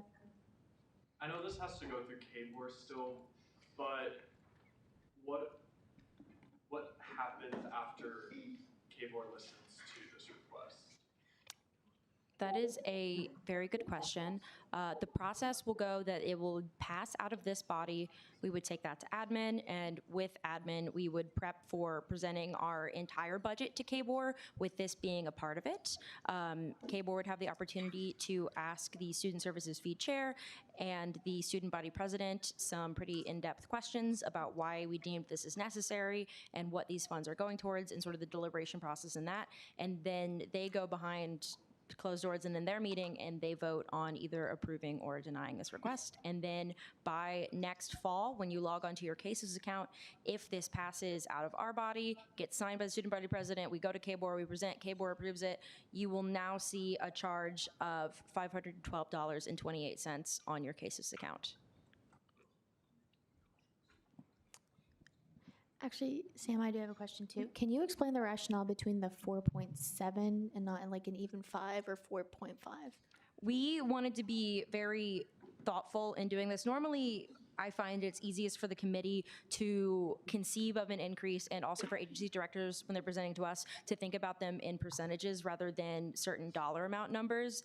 With this, we wanted to focus on exactly how much of an increase we would need rather than just doing a loose percent for our own sake, which I think requires a little bit more effort. And the 77,000 is exactly the amount that we need to cover the increase for Lafine and the increase for CAPS, the increase for Lafine, which just passed, and the increase for CAPS, which is currently in introduction of legislation. And I believe that is explained on one of our whereas clauses. Sorry, I can't find it right now. Line 30. Line 32. So we needed the 77,000, and the percent increase that got us there was 4.7, which leaves us with a slightly wonky $512.28. But as was explained to me by one of my committee members, all of our fee numbers need to be divisible by 9 or 12. What is? So it needs to be divisible by 9 and 12 cents, because the per credit hour for graduates is based on a 9 credit hour cap for the $489. While for undergraduates, it's 12 credit hours to reach the cap, and so it needs to be divisible by 9 to make sure the graduates have a not fraction of a cent fee, and then needs to be divisible by 12 for undergraduates to have a not fraction of a cent fee. And so it looks wonky, but it's better for accounting. Long story short, a lot of thought went into that 4.7. Senator Brown. So the whereas clause starting at line 35, it says this does not reflect the recent budget transformation. Is that in reference to the recent 5% off the top thing that's been talked about? Okay. Budget transformation, I think going forward, is going to be seen as quite the proper noun. I think that's going to be a part of a lot of ongoing conversations. Granted. So could there in the future then be, in addition to this, another increase when that happens? Is that a potential thing that could happen? It's always a potential that the committee would decide that. There have been some changes since last week on how the budget transformation process will be impacting us. This was the increase that we were always planning on moving forward with before they even told us about this 5%. Now that 5% will not be taken off the top. It will only be taken from the budgets of the big three and some of the things that fall within their umbrella, which will be determined later. It's been explained to us that they'll be taken from our revenue generating streams rather than directly from our KBOR approved student service fee dollars, which I think is a good change. So our big three being Lafine, CAPS, and the Union, they will now be losing 5% of their budget as based on their ability to bring in their own internal revenue. Chair Black? I remember way back in the day, Jen was mentioning something about when you guys propose a fee increase, you kind of feel out KBOR. What's KBOR's thoughts on? Are they still looking at approving up to 5% or what? We think there's generally a pretty positive pulse. There was conversation in the legislature at one point about putting a fee freeze into the tuition freeze. The tuition freeze is still up in the air as if that will pass, but last time I heard the fee freeze had been removed, which would at least indicate to me that they are not looking to freeze fees. So I think we're in a pretty good spot. I think we have a pretty strong narrative of saying that this is exactly for student health. It has nothing to do with any other budget cuts that the state is implementing on us. This is what we are always planning to do in order to give these post-COVID increases back to CAPS, hire another psychologist, and to give these increases to Lafine. Sorry, I have another question. Yeah. Can KBOR counter offer this percentage, or do they just approve or deny? I have no idea. Okay. I don't, is there anyone in the room that can answer that as a point of information? Chair Lilly? They can do, they just unilaterally control all of the tuitions and fees at once. So they could do whatever they want, but their bylaws say that they get the recommendation of, they have to hear the university, and then they want the recommendation of students for the student stuff. And then they have to take that into account, but I think they can just change it whatever amount they feel like. Interesting. All right, further questions. Senator Hoffman. Just a follow-up on a question a couple times ago. Has administration told us what revenue generating means from our big three, since so many other entities fall underneath those big three entities? Do we have any idea what that means? No. I think that there's a lot of ongoing conversations about that. That's kind of what was presented to us. There will continue to be discussions on that. We now have student representation on the, advisory board for committee. It's ABC is the acronym. If anyone wants to share a point of information on that, who's on that board right now, feel free to do so. But I think we'll be working through piece by piece and determining what counts as revenue generating. I know Cat's Cupboard was tossed out there at one point, clearly not a revenue generating stream for us. But it is certainly less than what I understood to originally be presented as getting taxed. So the student voice does matter, does carry. They have taken it into account. And we're in a better place than we were before, so keep advocating when we have a chance.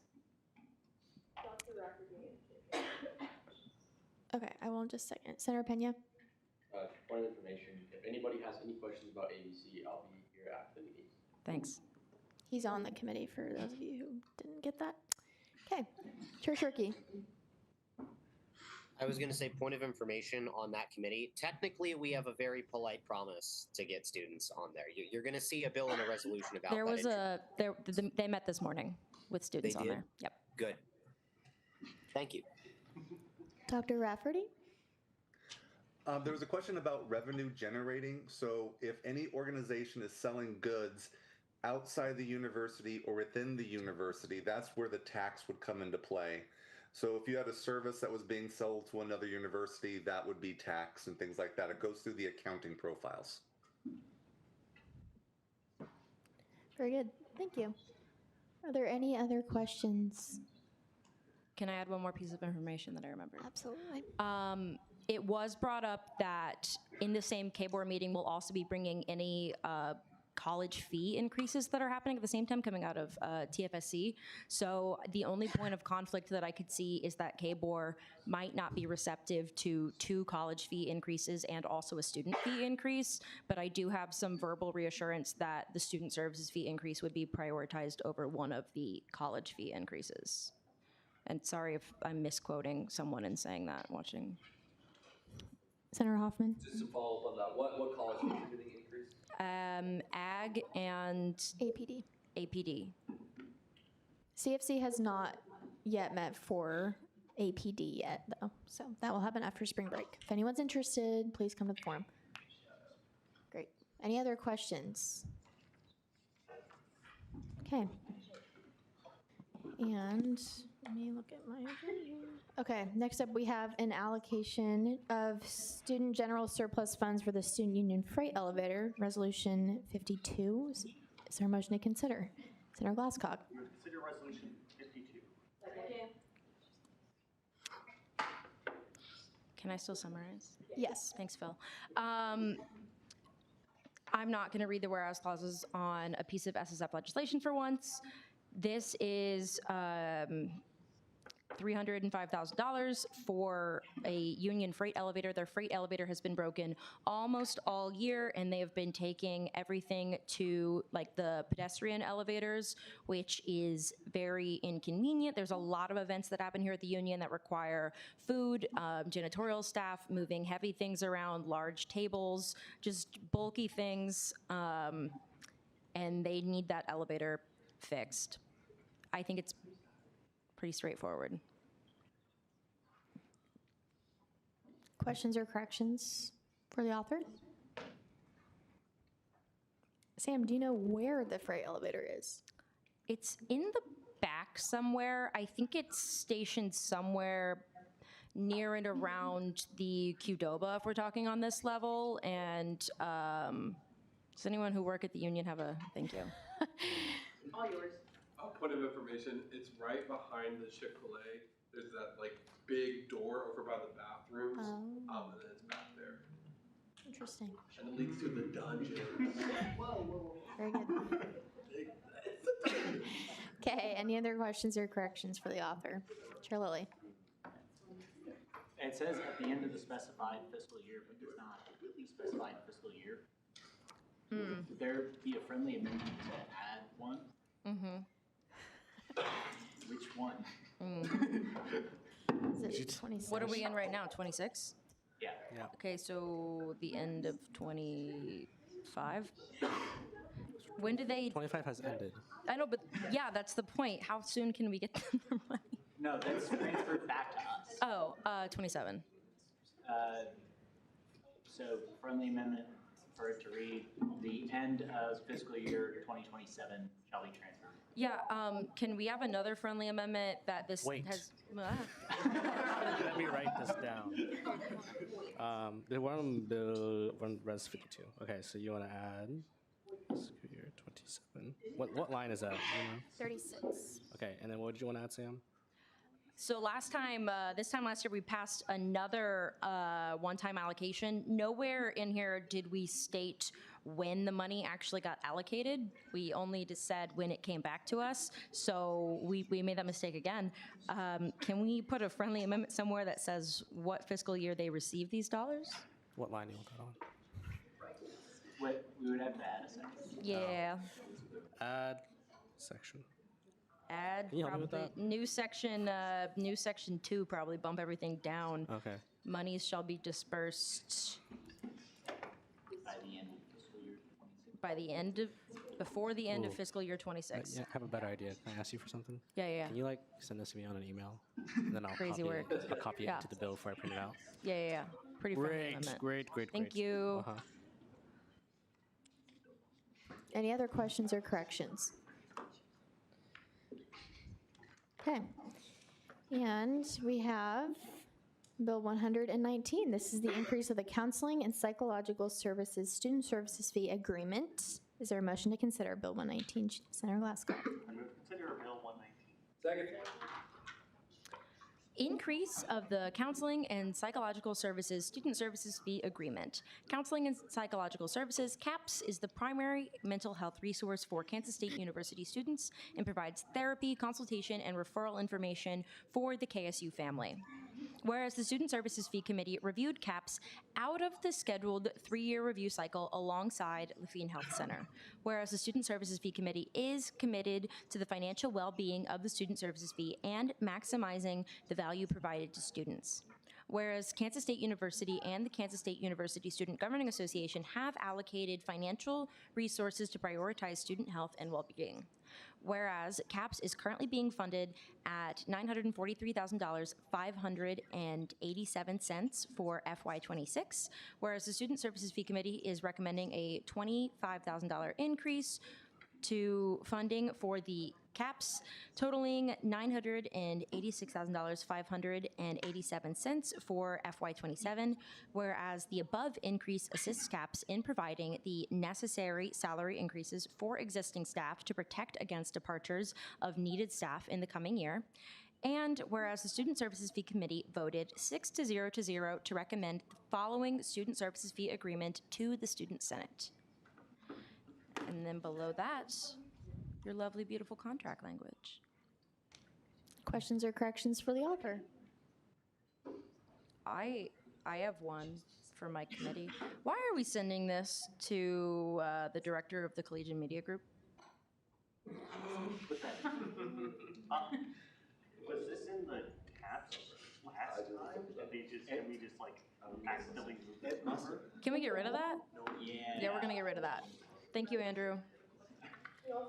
I mean the bill number section 2. Oh, I'm sorry. Okay. 119. We must have did that with the 300,000. Nice.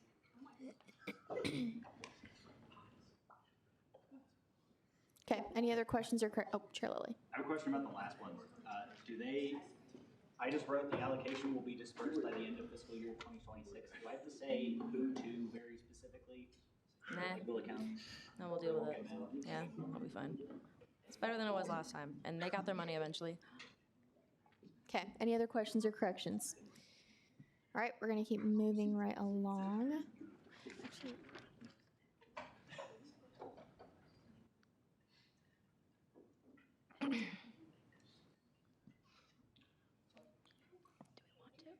Yeah, we'll do it again. okay. All right. Next up, we have Bill 120, which is clarifying procedures of the KSU SGA regarding student fees. Will the author please come forward? Actually, I believe you're on Zoom. The author cannot come forward. They need to make a motion to consider the bill. I move to consider the bill. Second. All right, now will the author please come forward? Sure. All right. The whereas clauses are important, but I'm not going to read them. Please read them. Be it enacted that there's two things this bill is doing. First, there's an old error. We duplicated the referendum part of our Constitution, which is really funny right up until the moment somebody changes one section, doesn't change another, and we have an instant constitutional crisis. So that's what sections 1 and 2 are fixing. Those are not the important ones. The important one is section 3. So, sorry, I thought I heard something from the Senate mic. Did someone have a question? No, continue. Okay. All right. Section 3, which is the big action section, is the very simple version of what it's doing. Is it's taking what's currently in letter C and it's moving it to the bottom of letter B. The more complicated version is that, as you'll see later, because of a resolution, which the Student Service Fee Chair will explain, there have been some difficulties this year when the administration has implemented some new fee structures, which, while they do not fall under the jurisdiction of the Student Senate, nevertheless affect Senate policy. Now, the Kansas Board of Regents doesn't really give a statutory role to student government, except in a very small amount of cases. The students have the authority to propose, review, and designate the purpose of these things called student fees, which, as the name suggests, are fees that have been proposed by students. So the amendment will give the Senate the jurisdiction to make those proposals. We already have that. This is just spelling it out. That's why it's crossing out the word all and the phrase under student Senate jurisdiction, because we're just defining what the Senate's jurisdiction is on lines 41 and 42. And then line 44 and 46, it's the same as letter C, except for that it removes the article reference because we change the article all the time, and it adds debt service. The reason it's adding debt service is because while our governing docs refer to finance the construction or renovation, what they're actually referring to is a Kansas state statute, state law, which restricts the things that you can do on debt service related to buildings or facilities. And so basically the bare minimum that Kansas State University is required to do under state law is conduct a student referendum when they want to do debt service on buildings or facilities on the campus.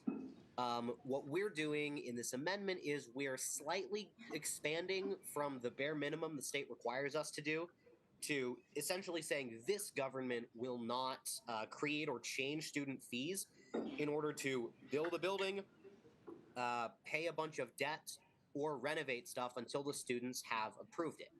And again, that's required by state law. The student government isn't required to do it, pass a student referendum, but the university is required to pass a student referendum. And so because our power derives from the university administration, we are delegated the authority of passing a student referendum. That's why Section C exists, and that's why lines 44 through 46 exist. And then the final one, passed by majority resolutions, opinion of the student body.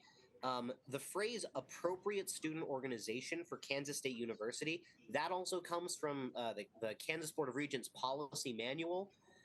They require that appropriate student organizations be notified whenever student fees are proposed to be changed, tuitions are proposed to be changed, things like that.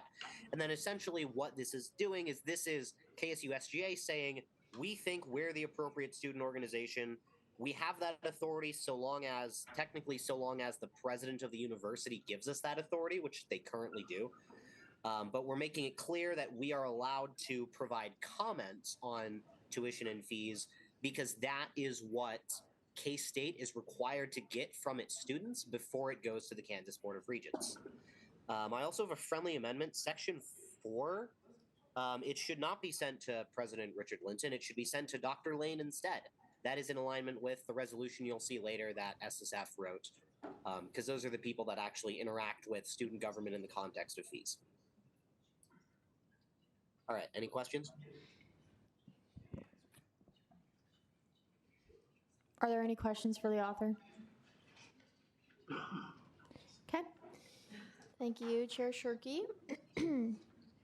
And finally, we have Resolution 252653, which is the Kansas State University Student Senate opinion on budget transformation. Is there a motion to consider? Senator Rudd. I move to consider resolution 53. Second.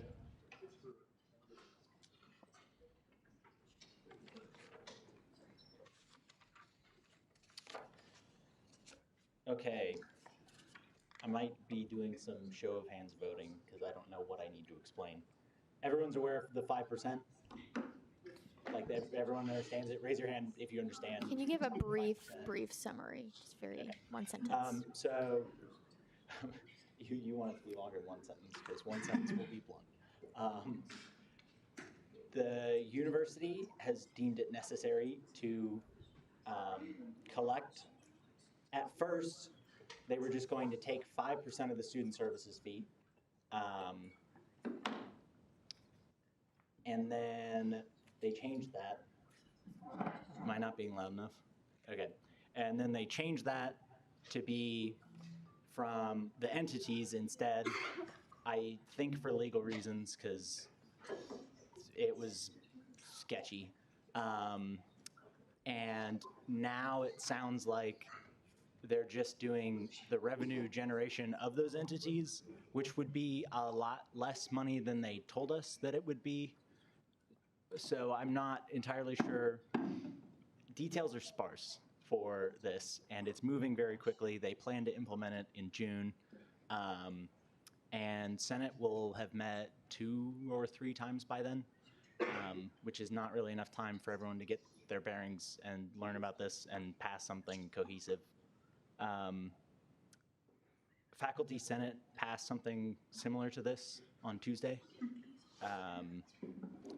Similar to this, not to the same effect, but they also have their own issues with the timing, the timeline, and the contents.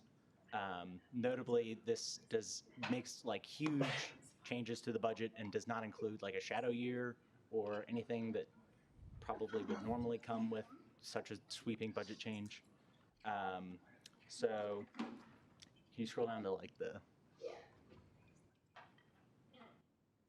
basically it says right now we don't like it as is, at least the part that pertains to us specifically, so that we're not being too broad.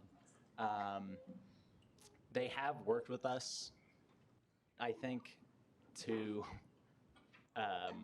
alter this a number of times since they first told us about it, which is great. And we think that if they are going to do something with the student services fee, they should probably talk to us at some point. Senator Mitchell? From my limited understanding, I sort of think of resolutions as us like saying something rather than bills that do things. So since this is a resolution, is it possible that administration could still just say, okay, we got this feedback from the student senate via this resolution, but we're still going to take our 5% that we wanted to take all along? Absolutely. I don't think KBOR would like that at all. So they have permission for a brief follow-up. Granted. So they have to go through, because the student services fee changed, they would have to go through KBOR and they would present all of the things surrounding that change, which would go along with student senate not approving it. Unfortunately, they made it very clear to us that this is not considered a change, which means that they are not required to get our input. However, they will have to go to KBOR at some point, and this will come up.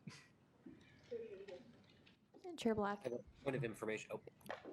I'll recognize you in a second, Philip. Chair Black. So after they have introduced us with the steps they have taken since that point, do you still feel like this resolution is as necessary as it was now that they've taken some of the necessary steps afterwards? Actually, I feel like it's more necessary. The amount of haste that has gone into this is alarming. The rate at which they're doing it is also alarming. Follow-up.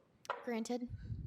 Do you think that the rate of which all of this was implemented was for legislature reasons, or do you think they just chose to do all of it at once? I think they chose to do all of it plus some at once. There are a lot of things going on. Chair Shirky. Yeah, so as a point of information for that and for Senator Mitchell's question, to make clear, while they're not required to get our approval for this fee, our organization has the right to comment on all changes to tuition and fees. And so the reason we're passing it as a resolution so that it is the official government, the official Senate's comment. As the legislature, we're the ones that make the funding comments. And so when we go to KBOR and we ask for a 4.7% increase if that other bill passes, then whoever's presenting will be able to say the student government wants a 4.7% increase for a lot of very good reasons. Admin wants a 5% cut for a lot of bad reasons, if that is the comment of the student senate. Chair Suchanek. I have a point of information for Chair Black's question as to the timing of this and the necessity. This was written immediately following the Student Services Fee Committee on Monday, where they came and presented us more follow-up information, and written after the increase was already passed into introduction of legislation out of the committee. We wanted to wait as long as we possibly could to get the wording of this legislation down to make sure it was as accurate as possible to all the information that we have right now and as respectful as possible. Because we didn't know what was going on and kind of still don't. Further questions, Senator Hoffman. Could I just get some information perhaps on what faculty senate passed on their resolution? I would have to do it from memory, but if that's cool, I will try. They had this big 2-page opinion that they started with, and because this has happened so fast, and some faculty senators hadn't had a chance to read it. Oh, yeah. Dr. Rafferty. Sorry. Yeah, the ultimate resolution that was passed was to vote for opposition of the current budget or the budget transformation model being published, and to ask for a shadow year, and also to ask for all data that was collected that was used to framework this new budget model. What was originally proposed was to go through and ask about how we're prioritizing different budget components that they're saying, with personnel, how buildings are being built. That was all stripped aside so we can actually just get to this resolution of no confidence on the budget transformation. Chair Suchanek. Point of information that it was explained to me that one of the primary concerns was if enough funds for the increase were actually going to go towards salary increases for faculty and staff. The major issue is that the proposed budget increases that they're stating are not certain whatsoever. We don't have any of that. We can have a decrease in our line item from the states. We could also have a decrease in enrollment, which we are seeing, but they are not putting that into the budget model. They're saying they have constant growth, where we do not have constant growth. We're actually going to be becoming stagnant here shortly. Speaker Pro Tem Lee. I just had a question for you, Dr. Rafferty. Is this all contingent on when the legislature passes the budget? It should be, but it is not. We were told as unit heads this morning, another hat that I wear, that the budget transformation model will be implemented in 2 weeks.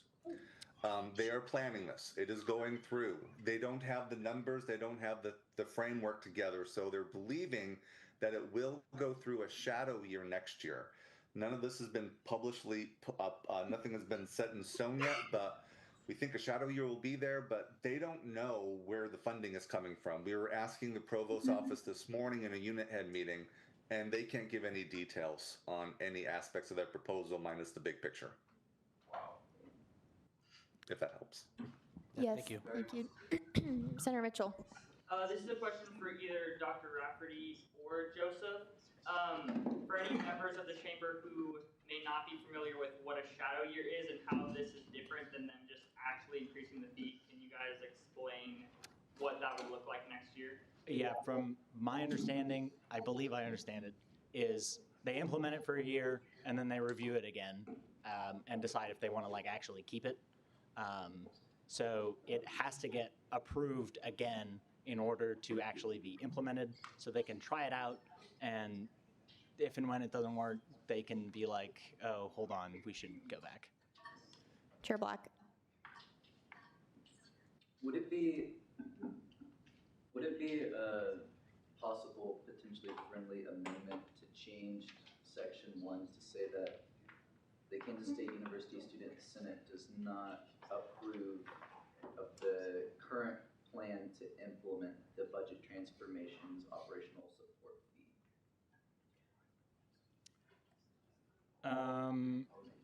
I would be willing to add that as another section, because I'm not liking the operational support fee as a core part of this. Just the plan isn't only the issue. Granted. Does it not contradict, does section 1 and section 2 not contradict, hold on.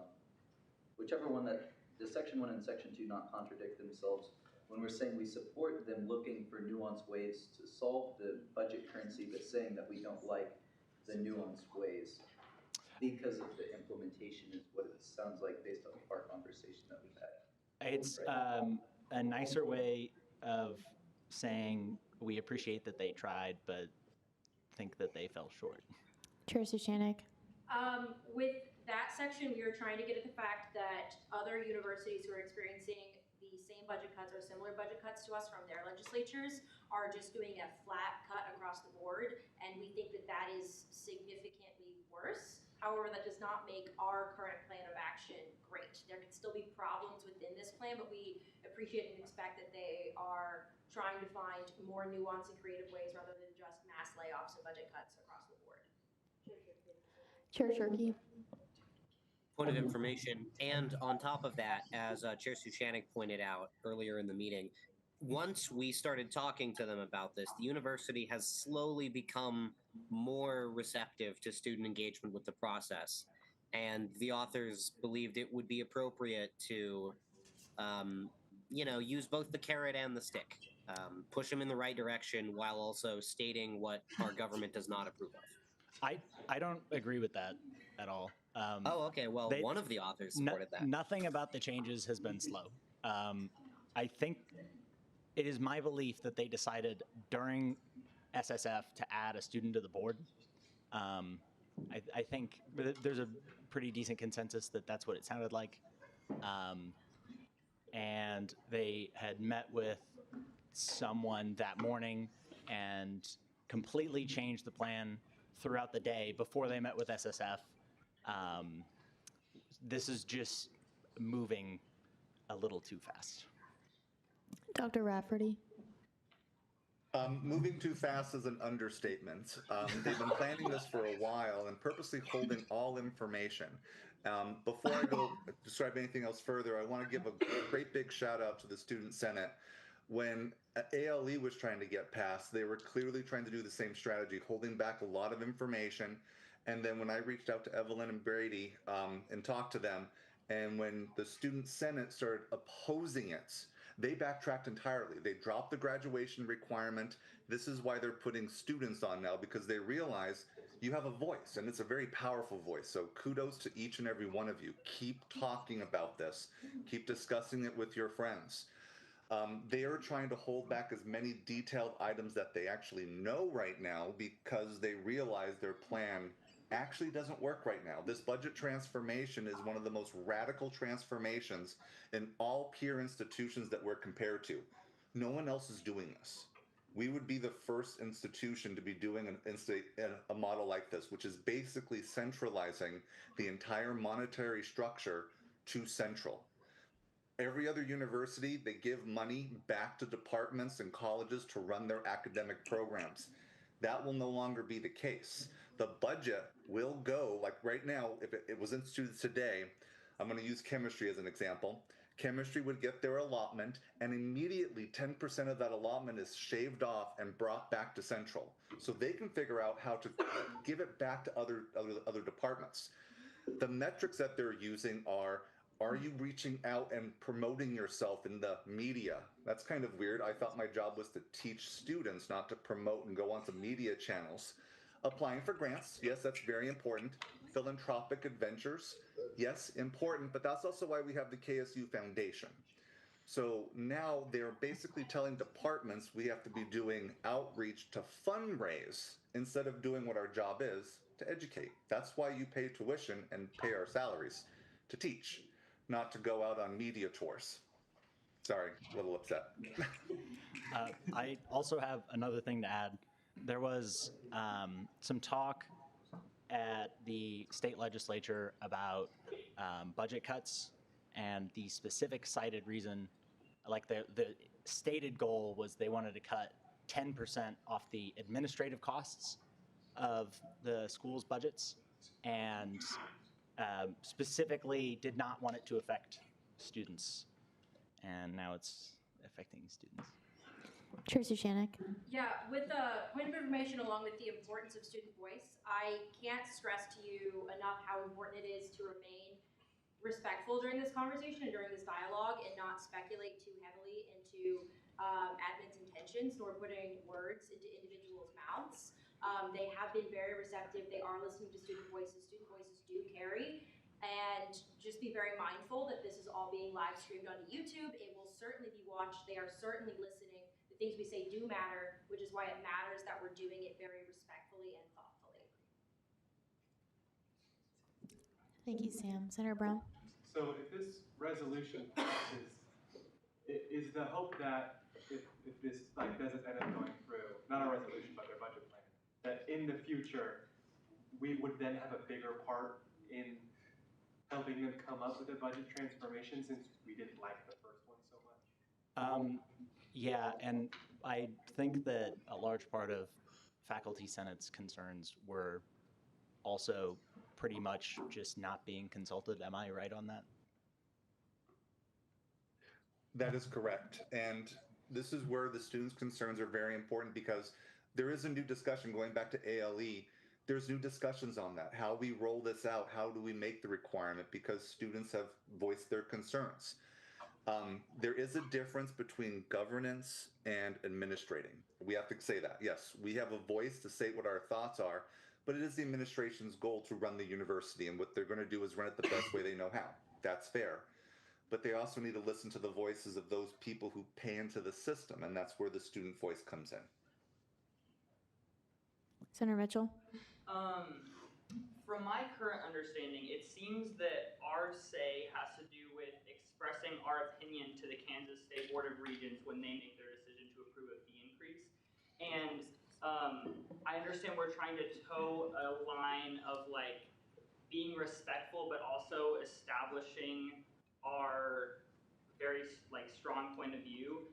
So I was wondering if there was any way we could possibly word this section to make it very clear that we didn't support this, because I don't want our intentions of being respectful to come off as slightly ambiguous. So I was wondering if it would be a friendly amendment to add, and you can say if like an opinion on it, but and a positive after Senate, so like comma, representing all students of Kansas State University, comma, Which strongly. Senate? Sorry, section 1, after Senate, and a positive, comma, representing all students of Kansas State University, comma, strongly. Does not approve, yeah. That amendment is in the goal of trying to stay respectful, which I believe section 2 does, but also making it very clear whenever this gets debated in front of the Kansas Board of Regents that the students of Kansas State University do not approve of this in the slightest. I'm gonna have to get the other authors' opinions because I wanted this to be stronger than it is.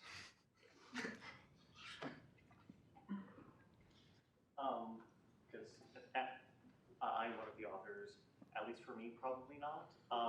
K-Board, it is quite rare that students will go out against the administration policy, especially when there have been talks about it. And so a clear does not approve of this is pretty strong in K-Board's eyes, because it's relatively unusual for this to occur, especially on a budget situation. So, and this has been conversations that have occurred. I don't know if it would be like a point of information, but can I just like respond to what he said? Yeah, sure. Okay, so in my eyes, this could be a way of us setting a precedent that that it is completely fine for the student opinion of the university to be different than the administration's point of view.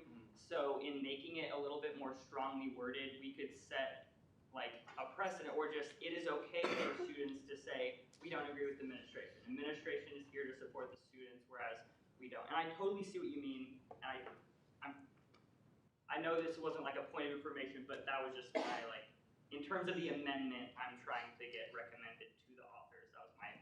As a friendly amendment? Yes. Okay. Yeah, it's not. It would have to be okay with all of them for me to. And I don't know if it's I don't know if like what the motion would have to be, but if all the authors are not okay with it, I would like to propose it as an unfriendly amendment. Okay, so I need then. to Send it in via text. Yeah.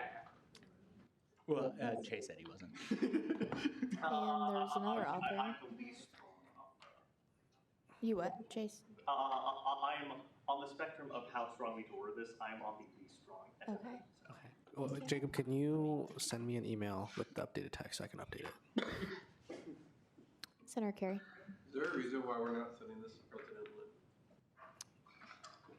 Lynn? I didn't think he'd read it.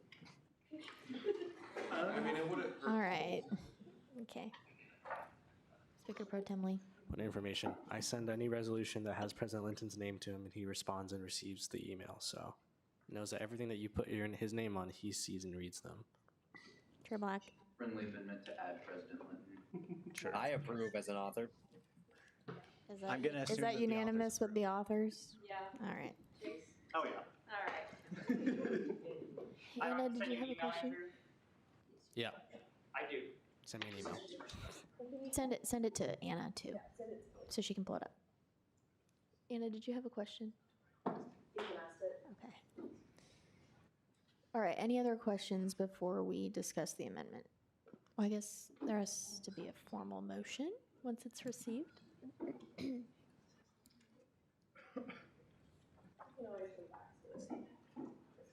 Oh, okay. So you typing? Are you typing it up right now, Jacob? Yeah. Oh, okay. Sorry. Yeah, No, we can just do it in final action. Does that work? Yeah, because this was the last piece of legislation in intro. All right. So now, is there a motion to move all these into final action? Senator Glasscock. I didn't want. I move to move all of the introduction of legislation into final action. Second.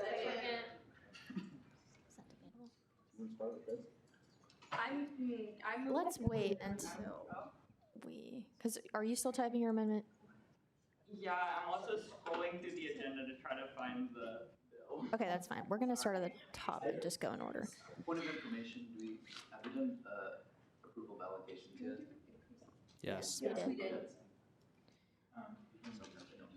Okay, will the author of Resolution 51 please come forward? I just want to get correct phrase, so I'm just going to type this section and then highlight what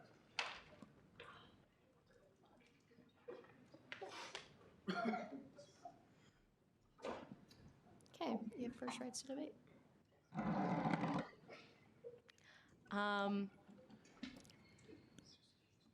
We're very lucky to have all of the incredible things that we have here at K-State, and we are so incredibly lucky to have the opportunity as the Student Senate to get to have the power of the purse like this. Other universities just don't allow students to have this level of control. It's such a privilege. It's so exciting. It's what makes this organization as incredible as it is.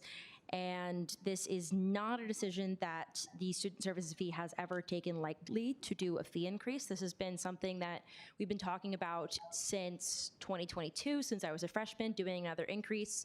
There have been so many discussions about not wanting to go over the $500 mark and seeing that sort of as insurpassable. There has been a lot of hesitation to add new entities to the fee, like Cat's Cupboard, which is why we saw that that took about 3 years. There has been a lot of no votes on other new processes joining the fee because we know how important it is to keep student costs down.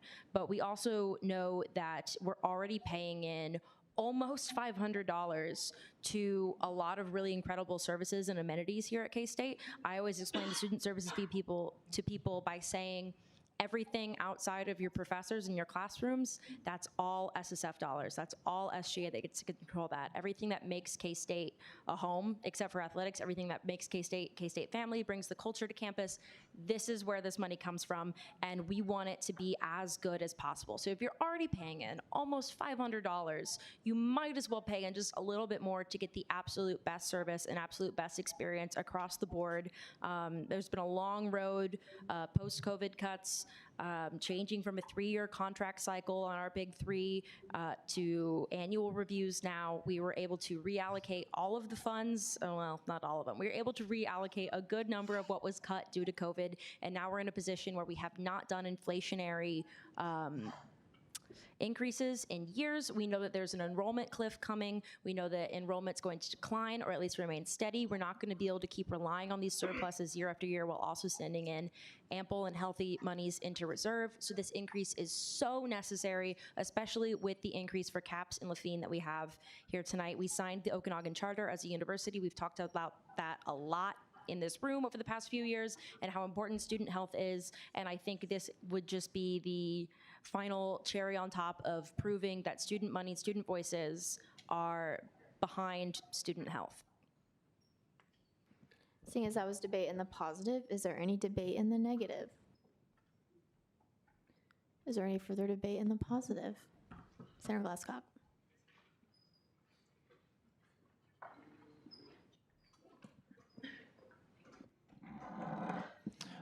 Yeah, I just want to give a little bit of additional information.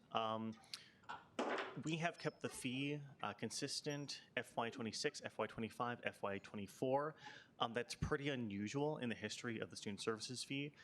If we kept it steady for another year, that will not have happened since 1976. And the reason that that will not have happened is because generally, you want consistent increases so that you can account for inflation. You can account for things like that. If we took the Lafine inflation from the beginning of COVID and just drew out our funding with inflation, that would be about $1.8 million of a gap that we'd be looking at, as opposed to the $750,000 here. So we've worked incredibly hard to keep that gap as low as possible. And so this fee is kind of the minimum in order to make sure that we are keeping some surplus for the future, because in about 2 years, we'll hit stagnation, and then 2 years after that, we will be at the exact same enrollment that we're looking at right now. And so This effectively makes sure that the next 4 years have something around $200,000 that they can give to the entities to keep them in a healthy state, because otherwise we'd kind of have this fee that keeps steady, and the longer it stays steady, the less likely it's going to be increased whenever it's very necessary. So this is kind of a preventative measure to make sure that next year there isn't an increase, and so that some of that knowledge about how the increase works continues, and that the fee stays healthy into the future. So. Seeing as that was debate in the positive, is there any debate in the negative? Is there any further debate in the positive? Oh, Chair Shirky? Thank you, Madam Speaker.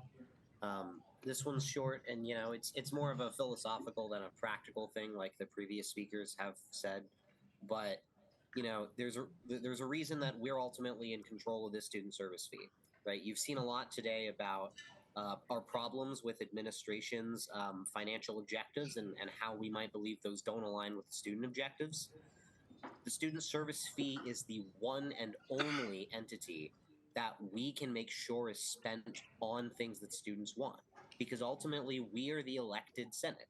Every single one of us is a regular student who is given the privilege of being a public servant for one academic year at a time. We are given the honor of being able to look at the problems that all 20,000 of us face and come up with real solutions to them, whether those are student health, food security, financial stability, connection and community, or 1,000 other things.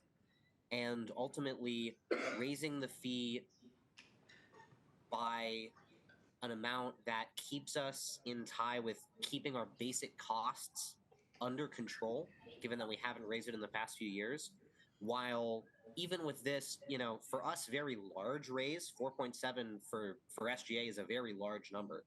Even this is far more fiscally conservative and fiscally responsible than the smallest administration fee proposals that we've been discussing tonight. Ultimately, this is the way that our government makes a tangible impact in the lives of all 20,000 of the students here. And we can't do that if we can't pay our staff. We can't do that if we can't pay for buildings. We can't do that if we don't have those resources. So, vote for the bill. Thank you, Chair Shirky. Okay, is there anybody else who would like to debate? Great, we're gonna move into a hand vote on Resolution 51. All in favor, please raise your placards now. Proxies raised 2. All opposed, same sign. Great. I keep using that until the end of the meeting. All right.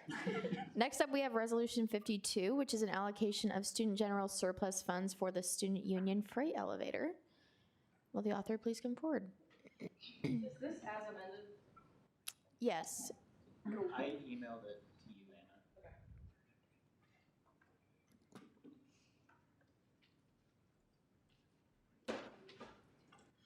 Okay.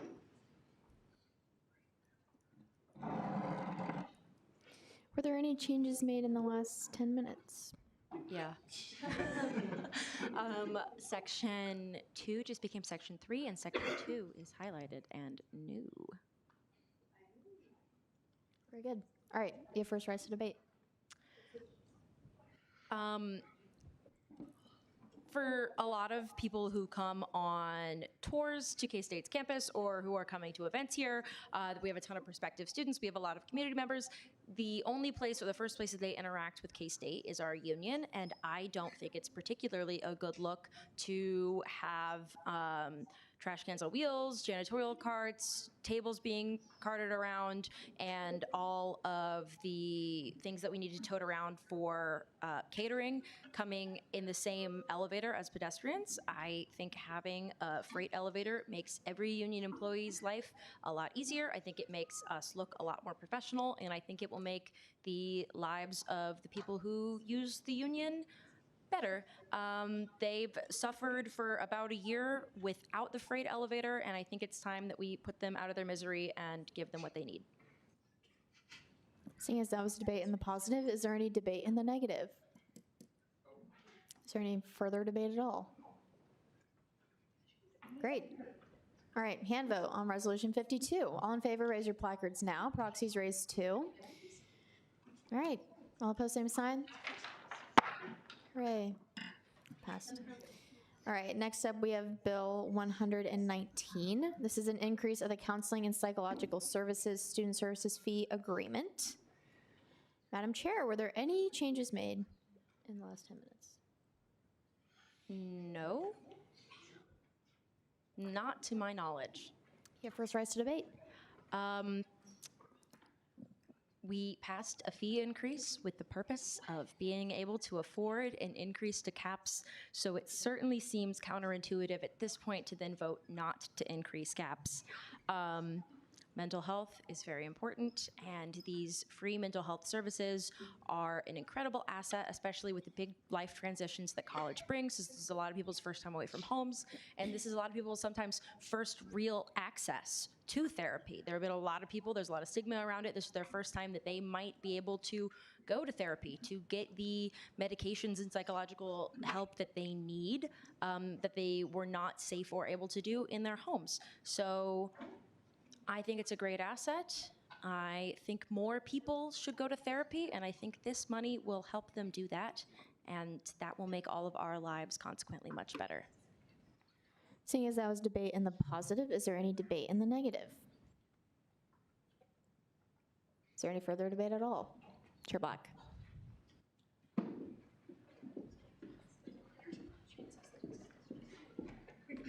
Not to be too circular on this, but how many of you guys have been to CAPS? Just raise your hand. How many of you have been to CAPS and waited for hours, or not been able to get in, or all sorts of things, right? CAPS is notorious for all of those things. So this thing that we are choosing to fund and choosing to promote as something that's great for this university really kind of sucks right now, and it's important to get them operating how they need to be operating. So I encourage you to vote yes. Seeing as that was debate in the positive, is there any debate in the negative? Is there any further debate at all? All right, roll call vote on Bill 119. Alvarez. Yes. Barnes. Yes. Oh my God. Wait, there was Senator Gass. That's what I was gonna do. Is there a second? Second. All right, all in favor of Bill 119, raise your placards now. Proxies raised 2. All opposed, same sign. Bill 119 passes. All right, next up we have Bill 120. This is clarifying procedures of the KSU SGA regarding student fees. Will the author please come forward? The author is now forward. Hello. Were there any changes made in the last 10 minutes? I certainly hope not. Fantastic. You have first rise to debate. All right. You should vote for this. One, because it's weird when we have multiple sections of the Constitution that are literally copy-pasted versions of each other because someone forgot to edit the legislation 2 years ago. But the more important reason you should vote for it is because, as we've seen today, it is very clear that while our university administration, at the end of the day, probably does recognize that they serve the students and want to lead the campus in a way that is pro-student, sometimes the students need to remind them of that fact. Sometimes, we need to make our voices heard, and we need to do what we're empowered to do by Kansas law and K-Board policy to advocate for our people. And so, rewriting something in the Constitution that is very clearly stating we're the ones who are going to advocate, we're the ones who are going to propose student fees, the thing we've already been doing, saying, we accept this responsibility and we want to move forward in a collaborative manner, I think would be very good for the Senate, not just, in the current political context, but just as a general matter of policy, for this Senate to say we accept the people's mandate to do what we can to make this, our time at campus, just a little more financially bearable, I think is something that is good and that we should do. So, thank you. Okay, seeing as that was debate in the positive, is there any debate in the negative? Is there any further debate at all? All right, we're going to move into a roll call. Senator Biswell. I move to suspend the rules and allow for a hand vote. Second. What? It's a constitutional amendment. I don't know if we can do that. We really should. I'm sorry. It's constitutional amendment. You know what? Second. Get fucked, Joseph. What do you need? What, 2/3 for this one, right? 3/4. So 3/4 of you guys better raise your placards. Yeah, are you feeling? No, because it's hard. Then we have to count all of this. We have to count Okay. all of this. Yeah, all in favor, please raise your placards now. Proxies raised 2. Yes, we have enough, sir. That's unanimous to me. Dax, are you voting on this? He's Can't vote. Wow, I just was assuming. All right, keep your placards raised up so high. Thanks. Great. Oh, wow. All right, all opposed, same sign. 120 passes. All right, so now we will move back into Resolution 53. This is the K-State Student Senate opinion on budget transformation. Jacob, did you send, well, actually, do we need to have the author come back up, or can we do the amendment right now? We can start with the amendment. Great. Did you send your email? Fantastic. Okay. All right, you have first rights to, well, explain your amendment, and then we can. Okay. I think my amendment. Or wait, sorry, can you wait till you get to the podium for the Zoom? Yes, consider it. I'm gonna wait this from. I want to split screen the points that I want to say, but also the. Oh, I want to read some of the whereas clauses in the bill. Is it in this stack of papers? Okay, because they just have some factors. You just explain it first, and then you'll do it. So just explain what it is first, and then I'll explain it. Here is the legislation. Yes, you're welcome. Because I was gonna like split screen it and all that sort of mess.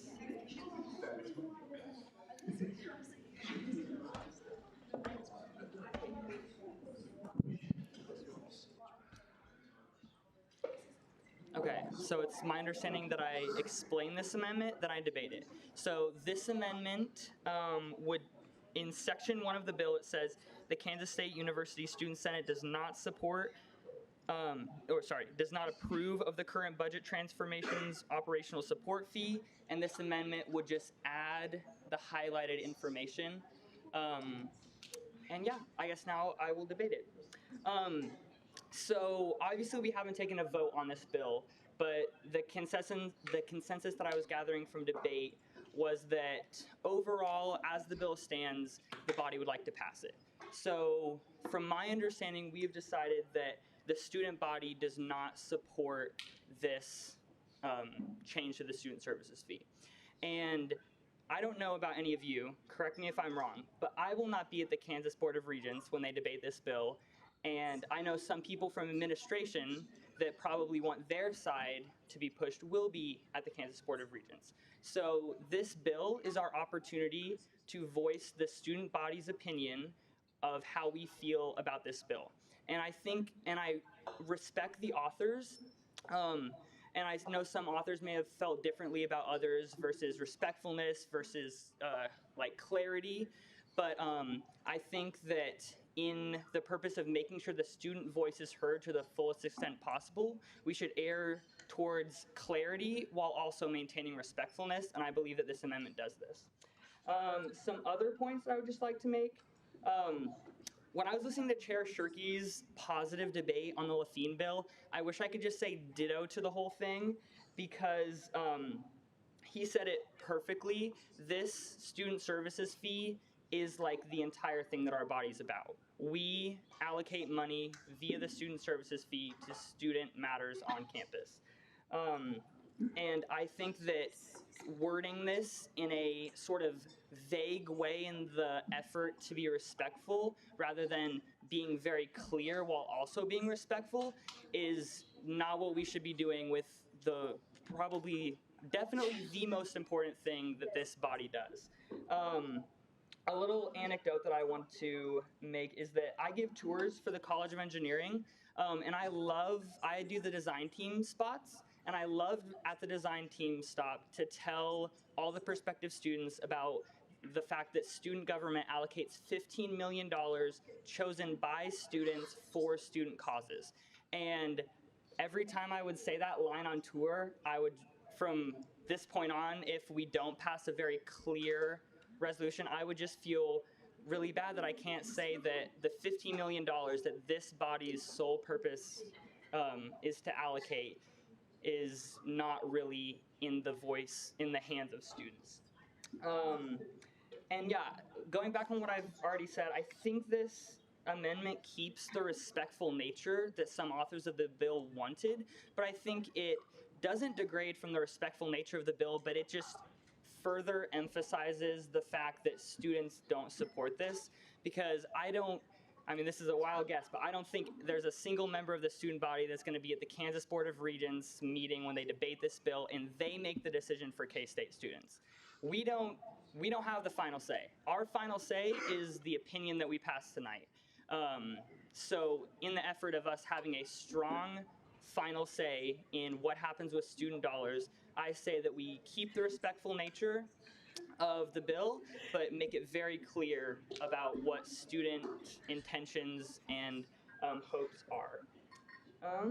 Yeah, and I think it's amazing that this body tries to keep good relations on all aspects of campus, whether it's student orgs, administration, and I think that we could set a precedent that the student body doesn't always have to be super vague and respectful about what administration is trying to do. I'm friends with some other members of student governments from other Big 12 schools, namely the University of Colorado at Boulder. And I've heard that their student government strongly opposes the administration all the time. And I think it's a Debater's time has expired. Yeah, I think it's great that we respect that, but I think this is a great opportunity for us to show that student voices are strong. I'm so sorry. Yes, Debater's time has expired. Yeah, I just wanted to finish the sentence.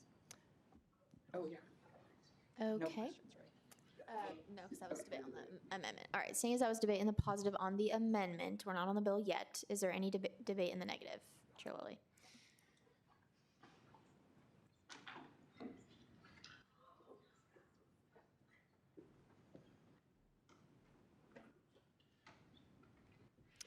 CU Boulder doesn't allocate $16 million a year. We need to be careful with how we do all of this. There are instances where we would want to strongly oppose something, and I don't know that this is one of them. Obviously, this is very important to all of us, which is why we're doing something official about it. But I think that this carries more weight to the Board of Regents as it was worded previously. All right, seeing as that was debate in the negative, is there any debate in the positive on this amendment? Chair Shirky? I am not allowed to propose a secondary amendment because our statutes prohibit it, so I suggest the author consider friendly amending out the word strongly. I do have a positive debate, though. Madam Speaker and members of the Senate, strictly speaking, we don't have to have this highlighted clause in order to still be representing the interest of Kansas State University. That's because we're the elected government. However, in this specific case, it is actually very reasonable to do so. I mean, it can be tempting, I think, for administration to say, oh, the student senate, that's just 60, students who are a little too self-important, and they sit in their wildcat chamber and they make their decisions, but we're the ones who really run the show. But the fact of the matter is that this is about not just the people in this room. It's not just the Senate who disapproves of this. Ultimately, students are the ones who are going to have to bear this cost. And so, spelling out in plain text, we are representing the students of K-State here, and we know that they would really struggle to get behind this budget in its current form. I do think that's a reasonable amendment, so I support it. Thank you. Seeing as that was debate in the positive, is there further debate in the negative on this amendment? Senator Perry.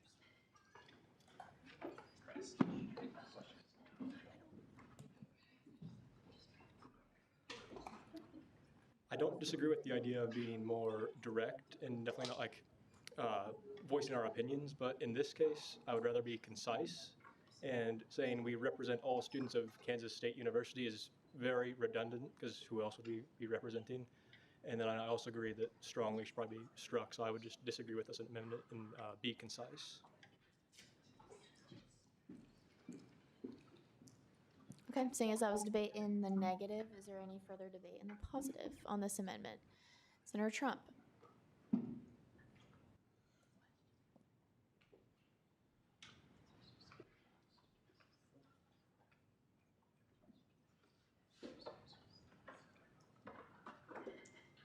While I understand the argument that this statement can be seen as redundant, I think it is in moments like this that it is crucial that we make it very clear beyond a shadow of a doubt. And yes, it might be redundant because that is what we are here to do. But it just reinstates to whoever winds up reading this that, hey, as the voices of the students on campus, us and all of the students don't agree. Yes, it seems pretty obvious to all of us who are sitting in this room, but kind of like what a previous speaker said was, it reinforces it, and it's like it shows that, hey, we're not just a bunch of self-important people with nothing better to do than sit in a room for 2.5 hours on a Thursday night, right? We're not here out of our own self-interest. We're here because we care about the university. We care about what the other students who we represent, what they want to say. And I believe if we were to go into our classes and explain, you know, the events that have transpired here tonight, everybody would agree with that statement. So the point of this amendment is to just make it very, very clear without any shadow of a doubt in anybody's mind or any reader to go, well, you know, and make an example or make an excuse because it wasn't explicitly said. That just removes it while staying very respectful. So I completely think we should vote yes on this amendment. Senator Glasscock. Debate on the back. Yep, I was going to say, let me make it up. I say I'm going to keep this short because I'm the reason that we're doing this. Sorry. Effectively, this is kind of going to be the sentence that would be put up on a presentation of a K board member saying faculty senate doesn't approve of this, student senate doesn't approve of this. I think that we want to make sure that this section in particular is really just like to the point, very concise, because K board will look at it, go, oh, they don't approve of it. And if someone wants to read the follow-up on it, they can. But I think this particular section is the, like, we do not approve of it, point blank and period. So.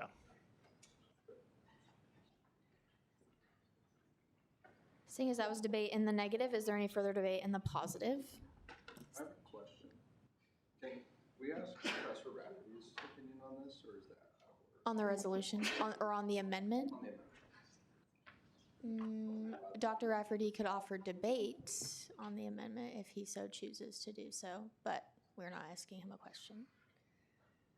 I actually didn't hear the question. I'm sorry. Oh, I can repeat. People were curious about your opinion on the amendment. Do you know what the amendment is, Dr. Rafferty? I can't quite read it. It's glared. Okay, I wondered. Anna, can you forward this to him real quick? Okay.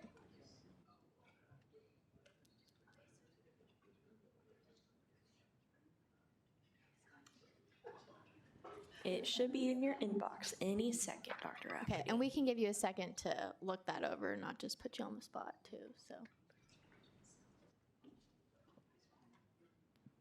I guess before we tentatively move back, is there anybody else who has positive debate on this amendment? Senator Mitchell?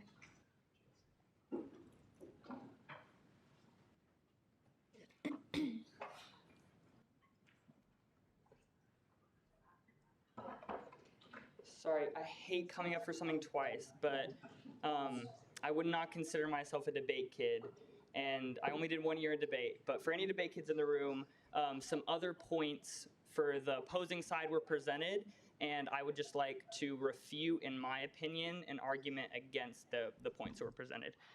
So 2 of the points made by 2 of the previous speakers revolved around concise. I don't think it's a good idea for the Student Senate to be concise. And well, I don't think we should write a paragraph, a whole entire paragraph that the Kansas Board of Regents has to write. But if I go up and debate and I'm the voice of students and I'm voicing students' opinions on these matters, I'm not going to be concise. I'm going to talk until Anna cuts me off because I want to make sure that I get every single point to make sure that it is very clear to the people who get to make this decision, which isn't us, that students are not for this.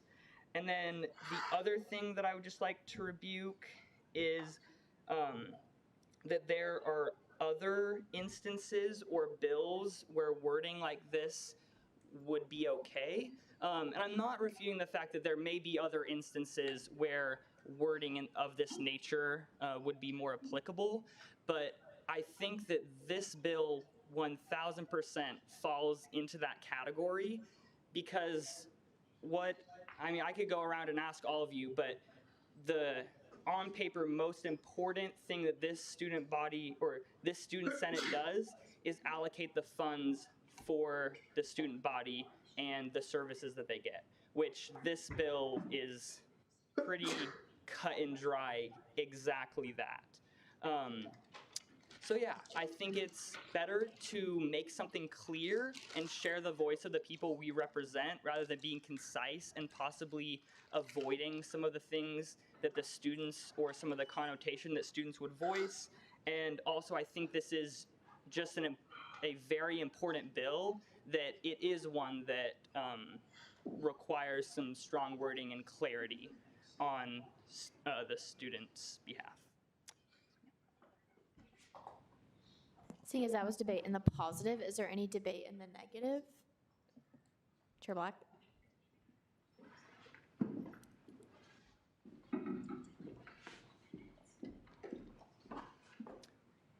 Frankly, I just kind of want to vote no on this amendment because I'm not too sure how I feel about strongly. I think I'm a big fan of how this bill was written.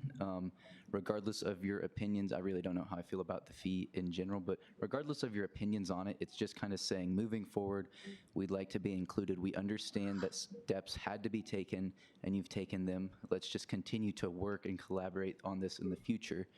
And saying that we strongly do not approve kind of is really not going to make that big of a difference. I think they're going to read it carefully. I don't think that we need to emphasize that we hate it. And then saying that we represent all students of Kansas State University is redundant at best. You could also make the argument that the roughly 40 people that are still here are not able to speak on the entire student body's behalf because of just whatever reason. So I really just encourage you to vote no, because I don't think that this adds anything, and I don't necessarily know that we can claim all of it. Seeing as that was debate in the negative, is there further debate in the positive? I move to call the previous question.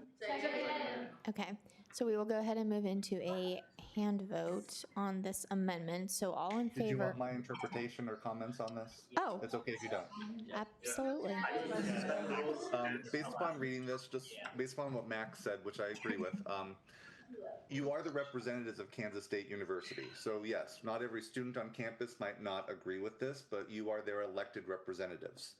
One point of clarification would be is when your resolution passes, does the vote count go through to the offices that you're sending this to? Because if it is, I should say it this way, if it does not go through with the vote count, then the word strongly matters. But if the vote count does go through and this is a narrow passing, you're kind of contradicting yourself. Yeah. The most important thing is you want to just vote your conscience. If you think that this needs to say strongly does not support this or does not support this, that's fine. The Faculty Senate opposition was a grand total of 6 sentences. 6. That's it. So ultimately vote your conscience. Yeah, and point of information for people who don't understand the certification process. Anything that is passed on a hand vote just says it's been approved on a hand vote. But if you want the number to be recorded, you have to call for division. All right, are there any other people that would like to make comments about the amendment? Okay, now we're going to move into a vote on the amendment. Senator, Just a question, is this a 50% vote? it's majority, yeah. Okay. Oh, I could have checked the back of my card, I'm sorry. That's okay. Is there a motion? Senator, well, somebody has to call for division. It's a resolution. Not for the. Oh, I thought you were talking about for the amendment. I was like, all right, okay. Hand vote on whether or not to approve the amendment. All raise your, please, okay, all in favor, raise your placards now. Proxies raised 2. All opposed, same sign. All right, the amendment fails. We are now back on the bill. So I believe we started in the positive. Is there any debate in the negative on Bill 53? Because we did the amendment before. Okay, seeing as that was, well, just come up and speak.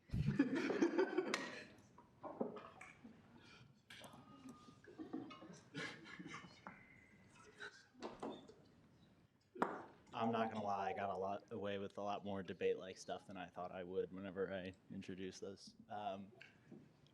Yeah, I think everything's pretty self-explanatory. I'll have a motion after this, but I think it's very important that we voice our opinion on this quickly because it's happening quickly, and yeah, I feel like I've said everything else.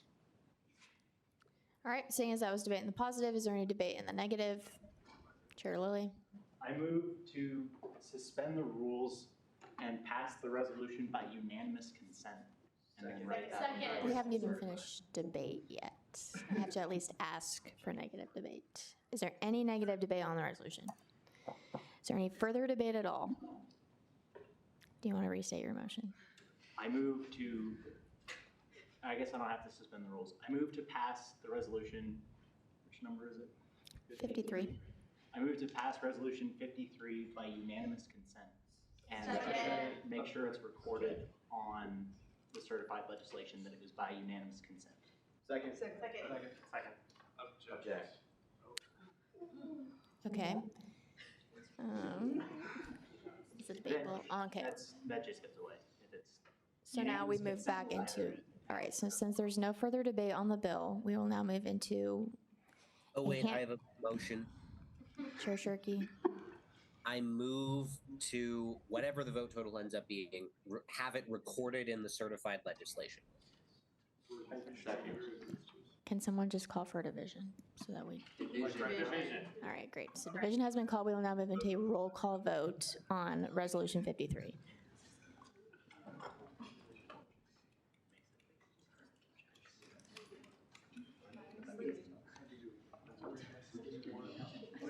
Yes, what's your question? We moved to have the vote total on there? Yes. It already is on there, so. So usually for the resolutions, it'll say it's been approved by a hand vote. Since division has been called, we now go through a roll call vote and then I'll record the final number. Typically on hand votes, I don't record the number because I don't count. I just know that it passed the room. Everyone else does. Division has been called, so. Alvarez, Yes. Barnes, Yes. Black, Yes. Biswell, Yes. Brown Logan. Yes. Damn it. Brown Wyatt. What about Brown? Oh, sorry. Brown M. Logan. Yes. Brown Wyatt. Yes. Carey. Yes. Koch. Yes. Dunn. Yes. Dominguez. Erickson. Freeman. Yes. Gaston. Yes. George. Is he still here? George. Mayowa. Okay. Glasscock. Kurushenker. Halstead. Yes, by proxy. Heller. Yes, by proxy. Holmes. Yes. Holzmeister. Hoffman. Strong yes. Kramer. Kramer. Oh, wait. Okay. Kraus. Abstain? Korunaratna. Yes, by proxy.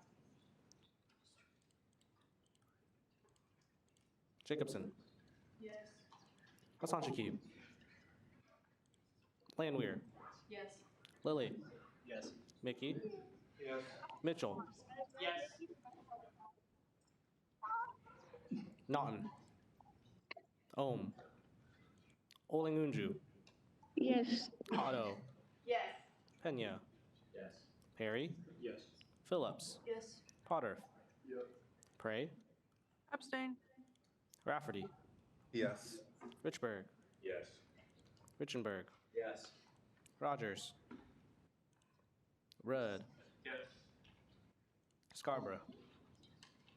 Shellhaze. Sharkey. Yes. Shasavari. Yes. Solis. Springer. Yes. Sushanik. Yes. Teo. Yes. Till. Trump. Yes. Sacco. Okay, going down the list again. Dominguez. Erickson. Yes. Did I skip you earlier? I'm so sorry. No, I didn't answer, sorry. That's all good. George. Grushenker. Yes by proxy. Holzmeister. Kramer. Hassan Shakib. Naughton. Ohm. Rogers. Scarborough. Shellhaze. Yes by proxy, so sorry. No worries. Solis. Till. Has every senator had a chance to vote? Does any senator wish to change their vote? Seeing none, Resolution 25-2653 passes 42 to 0.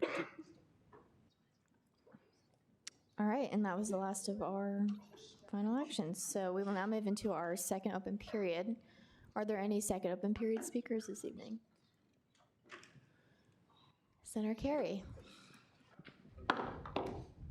Are you bringing your air fryer up too? Oh, no, it's plugged in. I wouldn't want you to go through all that trouble. After a nice 10 minutes at 375.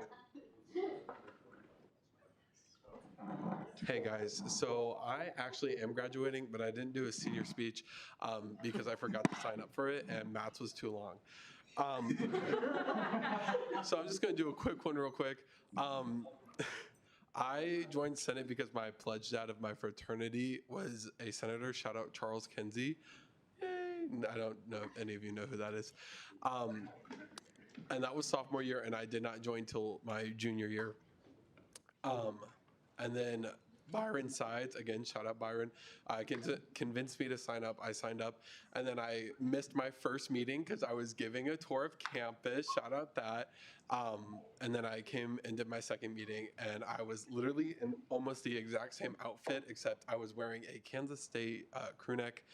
Other than that, I kind of was a little bit shy-ish the first semester, in my opinion, of being a senator. And after this second semester, I feel like I've gained a lot of friends, gained a lot of experiences, and had a lot of fun. So I appreciate all of you for contributing to an impactful memory these past couple of months, even if it wasn't as long as some people have been here. So I appreciate you guys. Thank you.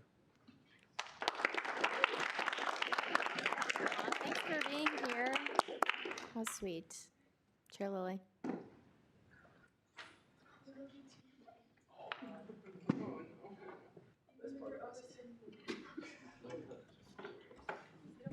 Whether or not there will be a fire depends on how much wind there is.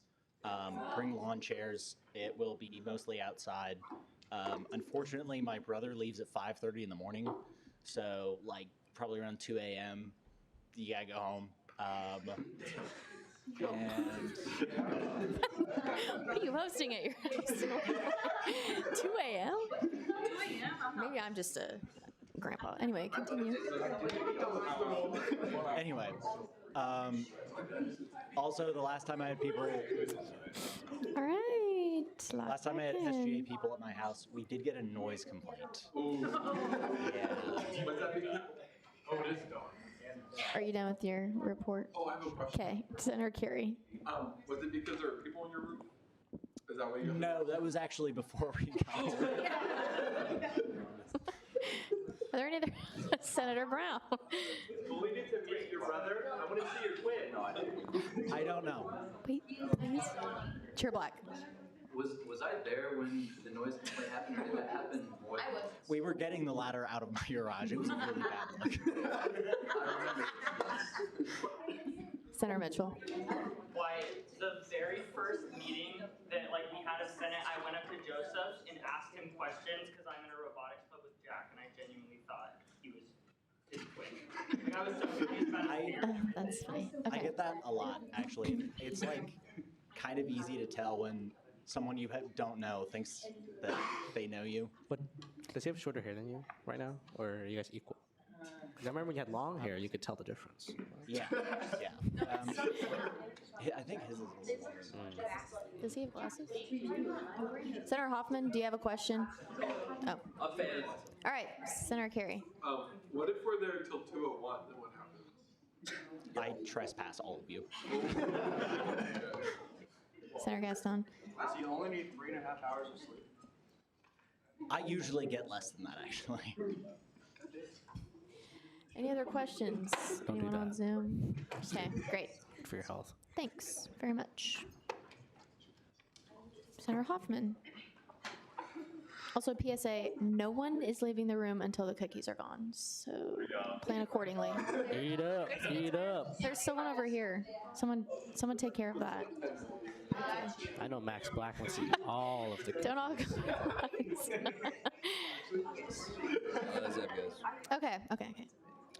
This is a follow-up on my 3-week campaign for the cameras. So I had a meeting with Brett Johnson earlier today. It was actually very enlightening. He told me a lot. So I'm gonna give you a little bit of a rundown, and then you guys can ask me any questions you want. So this was actually Brett Robinson, cool guy. He was here in 2018. He was managed the grounds crew, and then they were like, I'm assuming they didn't have a position for this job now, so he's taking it over. I didn't get to ask if he got a pay raise. I hope he did. So in total, there are 256 interior and outside cameras on Manhattan campus. These are Verkada cameras. I asked him a question about how long it would take for all cameras throughout all 5 phases, vet med, housing, yada, yada, yada. It would take a couple years, 3 years or so, and in total there would be about 700 cameras. So that gives you an idea of how big K-State campus is and all the different things that are on there. All of the cameras are cloud-based. They record footage for 60 days on the camera. That stuff is re-recorded. So once they have 60 days on there, the first day gets recorded over. This is true unless anybody requests the footage from their QORA, like Open Records Act, or it's part of an ongoing investigation. In that case, that information gets put, the footage gets put into the cloud where they can have it forever and forever and ever. And the main idea to this was so that way they could protect research assets that K-State has, protect students. If anybody tries to gain access to it, they have to get access through K-State police. And the first line of that is through the lawyers. Which I think is kind of nice to hear, because one of my main concerns about the cameras on here, with my ICE resolution passing last Okay, term, crosstalk. We're really close to being done, so let's be respectful. with my ICE resolution passing last term, I was a little worried that outside police forces could come and utilize these cameras in order to hurt our students. What's really cool is there's an audit trace on anybody that accesses the footage on here, which gives complete information who, when, and what happened to the footage that they accessed. And also, which a point that Brett made to me, is that they're able to track ICE's movement on campus if they ever do come to campus, which is really cool.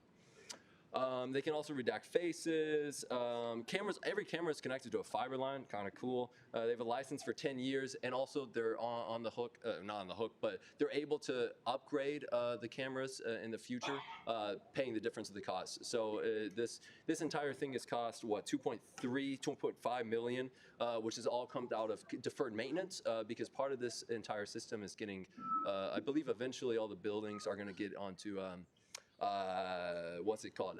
Remote. I forget what it's called. But you like the APD. You have to. Anna, you know what it's called?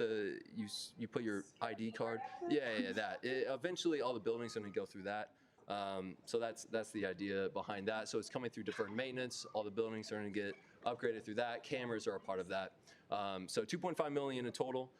So in the future, once all the infrastructure comes through, because they're all connected to fiber lines, it'll be a lot less expensive.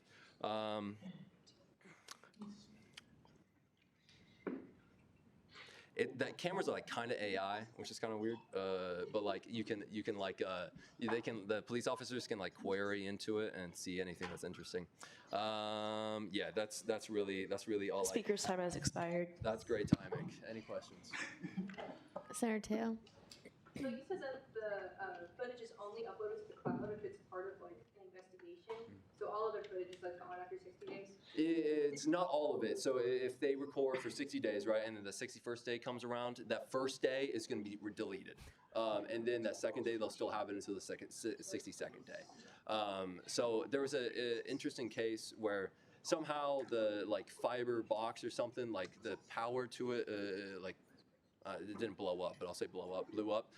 And so the cameras, they weren't able to record it continuously, but they were still recording themselves. And so once they were finally able to get that power back up, they were able to retain that information from the last 60 days. And it actually solved like 2 crimes. There's some presumably drunk person that was going around like taking windshield wipers off of haymaker parking lots. There's like 13 cars in total.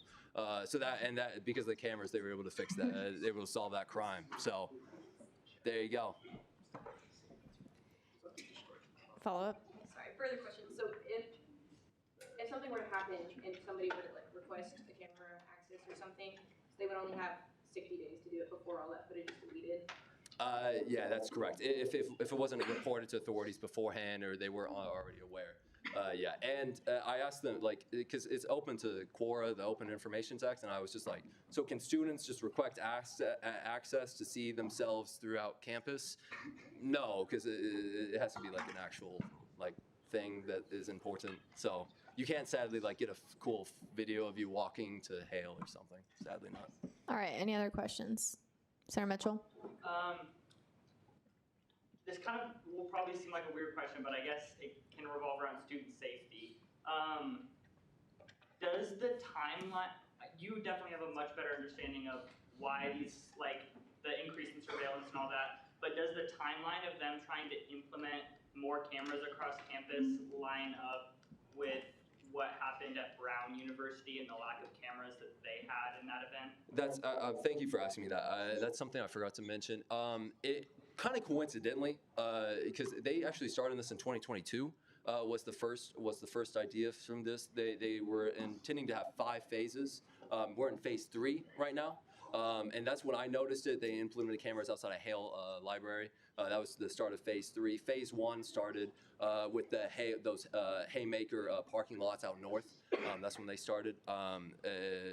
But because of those recent events at Utah with the Charlie Kirk shooting and Brown, it's more and more peer institutions. ASU, he kept mentioning that they're also using these same exact kinds of cameras.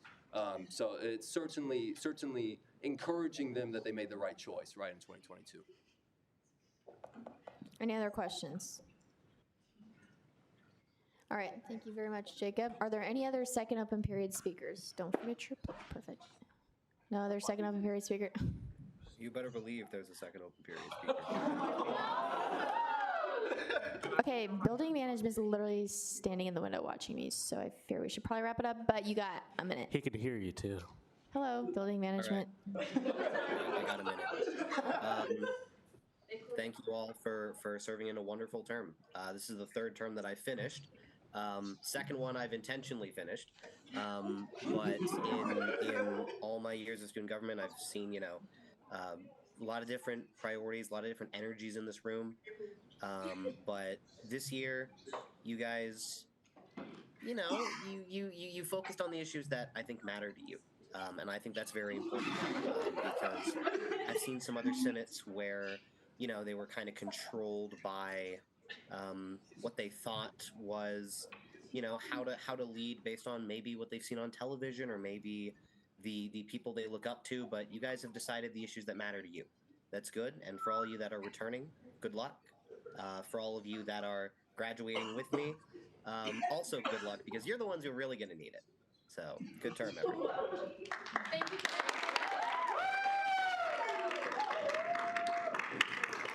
Thank you for those kind words, Phil. 30 minutes shorter than what I thought it was going to be.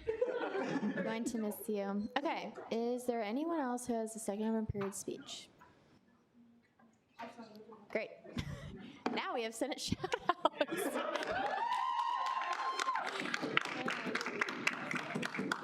For the last time, we have 148 responses.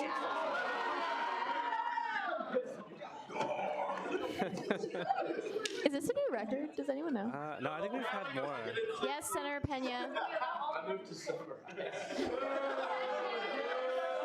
I speak for the people. The people have spoken, and they've spoken 148 times. 149 now.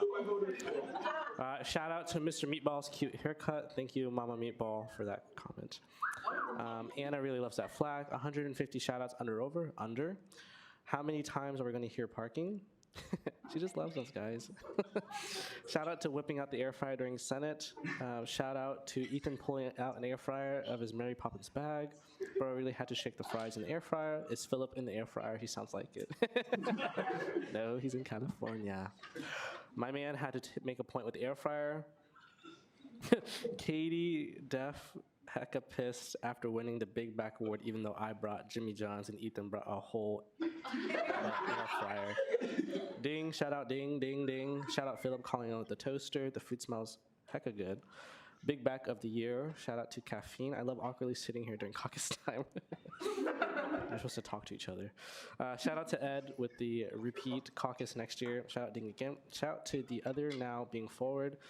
Why are we laughing at discharge SMH? Oh. I didn't realize that one. I still want my nuggets. Shout out to Soil Judging Team, Concrete New Team, and Crops Team. Yes, very good. We are better than KU because we like rock. Shout out to Logan Erickson looking like the Buddy Elf. We like minerals. Shout out to no negative debate on the mineral. Lots of debate on the mineral tonight. Shout out to Rock Chalk not having a rock. I'm like crying up here. I'm so sorry. I'm still getting over the elf joke. Shout out Parley Anna. I love you, my Pookie. Andrew, please give her a heart with your hands. There, it's done. Emal, 3 cheese chicken flatbread. Shout out to 3 cheese chicken flatbread from Taco Bell. I wish I was eating a 3 cheese chicken flatbread with Joshua. Shout out Cooper for learning how to take a picture. Shout out to being out of here before 10. Sorry. Shout out Anna. Can't wait to see you in class, Pookie. Shout out Matt. I saw him help save orphans from a fire earlier today. Shout out to Speedrunning Senate to get to the speakeasy. Shout out Evelyn. I'm kind of scared of her. Shout out Angel. Shout out Andrew for being an angel. Thank you. Shout out Andrew Lee. I have very maternal instincts toward him. Come home, son. I miss you. Shout out Josh's fidget spinner. Shout out Parking Services. Thank you for always being the good guy and doing no wrong ever. Shout out to being, take that as you will. Shout out to being done this term. Shout out Cooper Pooterf. Shout out Joseph Lilly. A couple weeks ago, I accidentally called you Jacob Lilly, and a shout out, and I still feel really bad about it. Who up Parking Day Services. Shout out to the air fryer ding. Shout out to the entire art site roast smelling like Eaton's Chick-fil-A. Shout out to New K-State Mineral. Shout out to the 4.7 increase. Should have been a 6.7% increase. Shout out to our dyslexia and dyscalculia queen of an SSF chair. Oof. Shout out to Chase for passing the most important legislation of his SJ career, K-State Minerals. Chase and Ethan and Logan. New tongue twister, freeze fees, say that 10 times fast. You guys can do that. Shout out Andrew Lee not letting people use the bathroom. I went to go use the bathroom, so. Shout out to Andrew Lee hitting his best crosswalk impersonation. Wait. Thank you. Listen, crosswalk sign, blah, blah, blah. Was I supposed to be paying attention to this? I don't think there's enough caffeine in the world to keep me awake through tonight. Shout out to you are aware of the 5%. We've had like 30 meetings about it. Imagine seeing a fidget spinner in 2026. Crazy. 10-year go back. Shout out to Joe needing to move the mic up a foot after Sam. Never mind, Philip, your mic quality is fine now. I take back the toaster comment. Shout out to all the points. He was in this car. Shout out to all the points of information tonight. Shout out to the budget transformation being a proper noun. Shout out to Derek Jackson. You are the best. And thank you so much for everything you've done this term, where you might not always see the work you do, but it has immense value, and we appreciate you.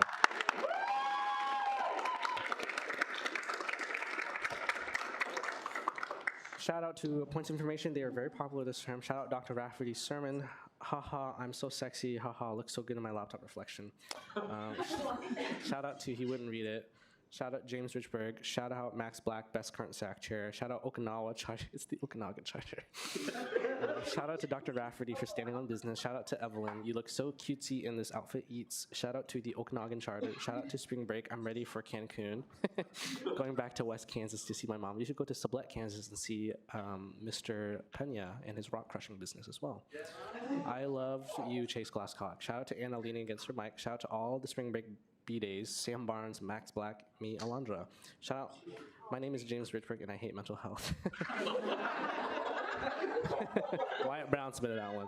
Shout out to more people should go to therapy. Shout out to Mommy's Little Pro Temp, soon to be Mommy's Little Senator. My name is James Richburg and I do not hate mental health. I love it. F you, Wyatt Brown. Shout out to the author is now forward. Phil, I hope you're enjoying California. It looks beautiful out there. Shout out to Max not being circular. Shout out sharks are older than trees. Shout out to Haley's hand vote. Shout out to hand vote on the constitutional amendment. Can Max also pull up Subway Surfer videos? Image link to Awesome Shark. Shout out to Max's snake skills. Can Max go pro with snake? 676767. Shout out Sam Barnes. What are you working on? Shout out to the Senate tradition of passing a $750K bill. Debating on the wording of a resolution for 30 minutes. Shout out to Philip, Alondra, it's democracy. Shout out to Philip, Alondra, Sam, and Max for owning the agenda tonight. Their names are all over that crap. Shout out to my last Senate ever, Bye Divas. Funny shout outs are about to drop by 50% next term. Shout out to Jacob Mitchell for talking until Anna cuts him off. Shout out to President Kappelman. Happy birthday, Birdie. It would be crazy if Senate sang you happy birthday right now and you got to watch it on YouTube tonight. Happy birthday, Brady, from all of us to you. Okay. Shout out to Anna for having 3,059 unread emails and deleted emails. Ignore those emails, queen. Shout out to most of Senate's officers and members debating all sides of literally the most pointless amendment of the term. Shout out to the roughly 40 people who are still here. Chemists have to stick together. Shout out to Super Favorably and Strong Yes. Shout out to the pick me who said Strong Yes, you ain't special. Shout out, someone should start Pavloving senators with the air fryer ding. What's this? Shout out to Matt's was too long. First time that's ever been. Ooh. Shout out to Are You Bringing Your Air Fryer? Shout out to Andrew for. I did not do that. Shout out to Andrew for cock blocking senior speeches. I did not do that. Matt is chronically single. That's a groupie reference. Shout out to Leaving Early. Might as well not show up if it's stopping by 2 a.m. Shout out to Purple Rocks. Let's get loud at Joe's. Let's cave in at Joseph's roof. Get those cookies gone. Shout out to Jacob showing up very late to his very last ever Senate. Shout out to Anna for being a great parley this term. Can I speak during open period to feel special, please? Too late. Shout out to the gingers in the room who ran their butts off last weekend. Max, very good job. I heard you won. Yeah. We love our Mommy's Little Meatball. Shout out to Max for getting second in the ginger run. This man has an obsession with cameras, I swear.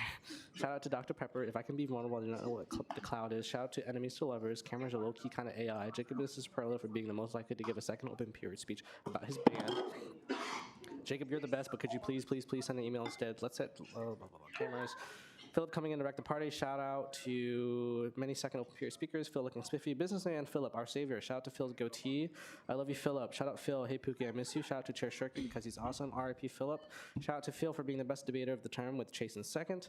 I love working with Philip. Shout out to FKU. Forever, our favorite meatball is our last one, guys. And that was... Oh, stop. No, stop. Maybe you'll catch me at Club Tub with the shirt on one day. Maybe you will. It's I have the shirt. It's in my closet. I haven't worn it since. I heard you with that shirt. Maybe we'll see. Sorry. Yeah, that's not what I meant. We have also 150 responses, so FYI. Okay, great. So now we have second roll call. Yep. Alvarez. Here. Barnes. Here. Black. Here. Biswell. Here. Brown Logan. Here. Brown M. Logan. Hello. Brown M. Logan over there. Here. Okay. Brown Wyatt. Here. Carey. Here. Koch. Here. Dunn. Here. Dominguez. Erickson. Here. Freeman. Here. Gastoon. Here. George. Here. Glasscock. Here. Holmes. Here. Holzmeister. Hoffman. Oh, okay. Kramer. Karina Rothna. Kraus. Here. Jacobson. Here. Hassan Shakib. Landwehr. Here. Lily. Here. Mickey. Here. Mitchell. Naughton, Ohm, Olengunju, Here. Otto, Pena, Perry, Phillips, Fodder, or Pudorf and Cooper, Pudorf, Prey, Rafferty, Richenberg, Rogers, Rudd, Scarborough, Shellhaze, Shirky, Still breathing. Shasafari, Solis, Springer, Tufanik, Tio, Till, Trump. I got you, Zacho. Okay, that's it. I forgot to say proxy for Shell. I got the proxies, don't worry about it. Is there a motion for adjournment? Second. Is there a motion? Senator Glasscock. I move to adjourn the 2025. 2026 students. Second. Wow. All in favor, raise your flags now. Proxy raise two. Ooh, all opposed, same sign. Okay, meeting adjourned. Wait, guys, literally, please come eat these cookies. I'm so dead serious. Also, SOC committee, come to the front for a picture. Eat him or Evelyn has to eat them Wait, all. Cabby, can we get a picture of everyone? You better do it. Real quick. You better get up front. Wait, everyone come to the front. It's fine. It'll take 2 minutes. Everyone come quick to the front. Ian, where are you going? Where are you going, Ian? Oh, no. We'll stand in the front. You're coming up Who here. is leaving? Noah, come back. Everyone come back. Everyone come back. Noah, come back.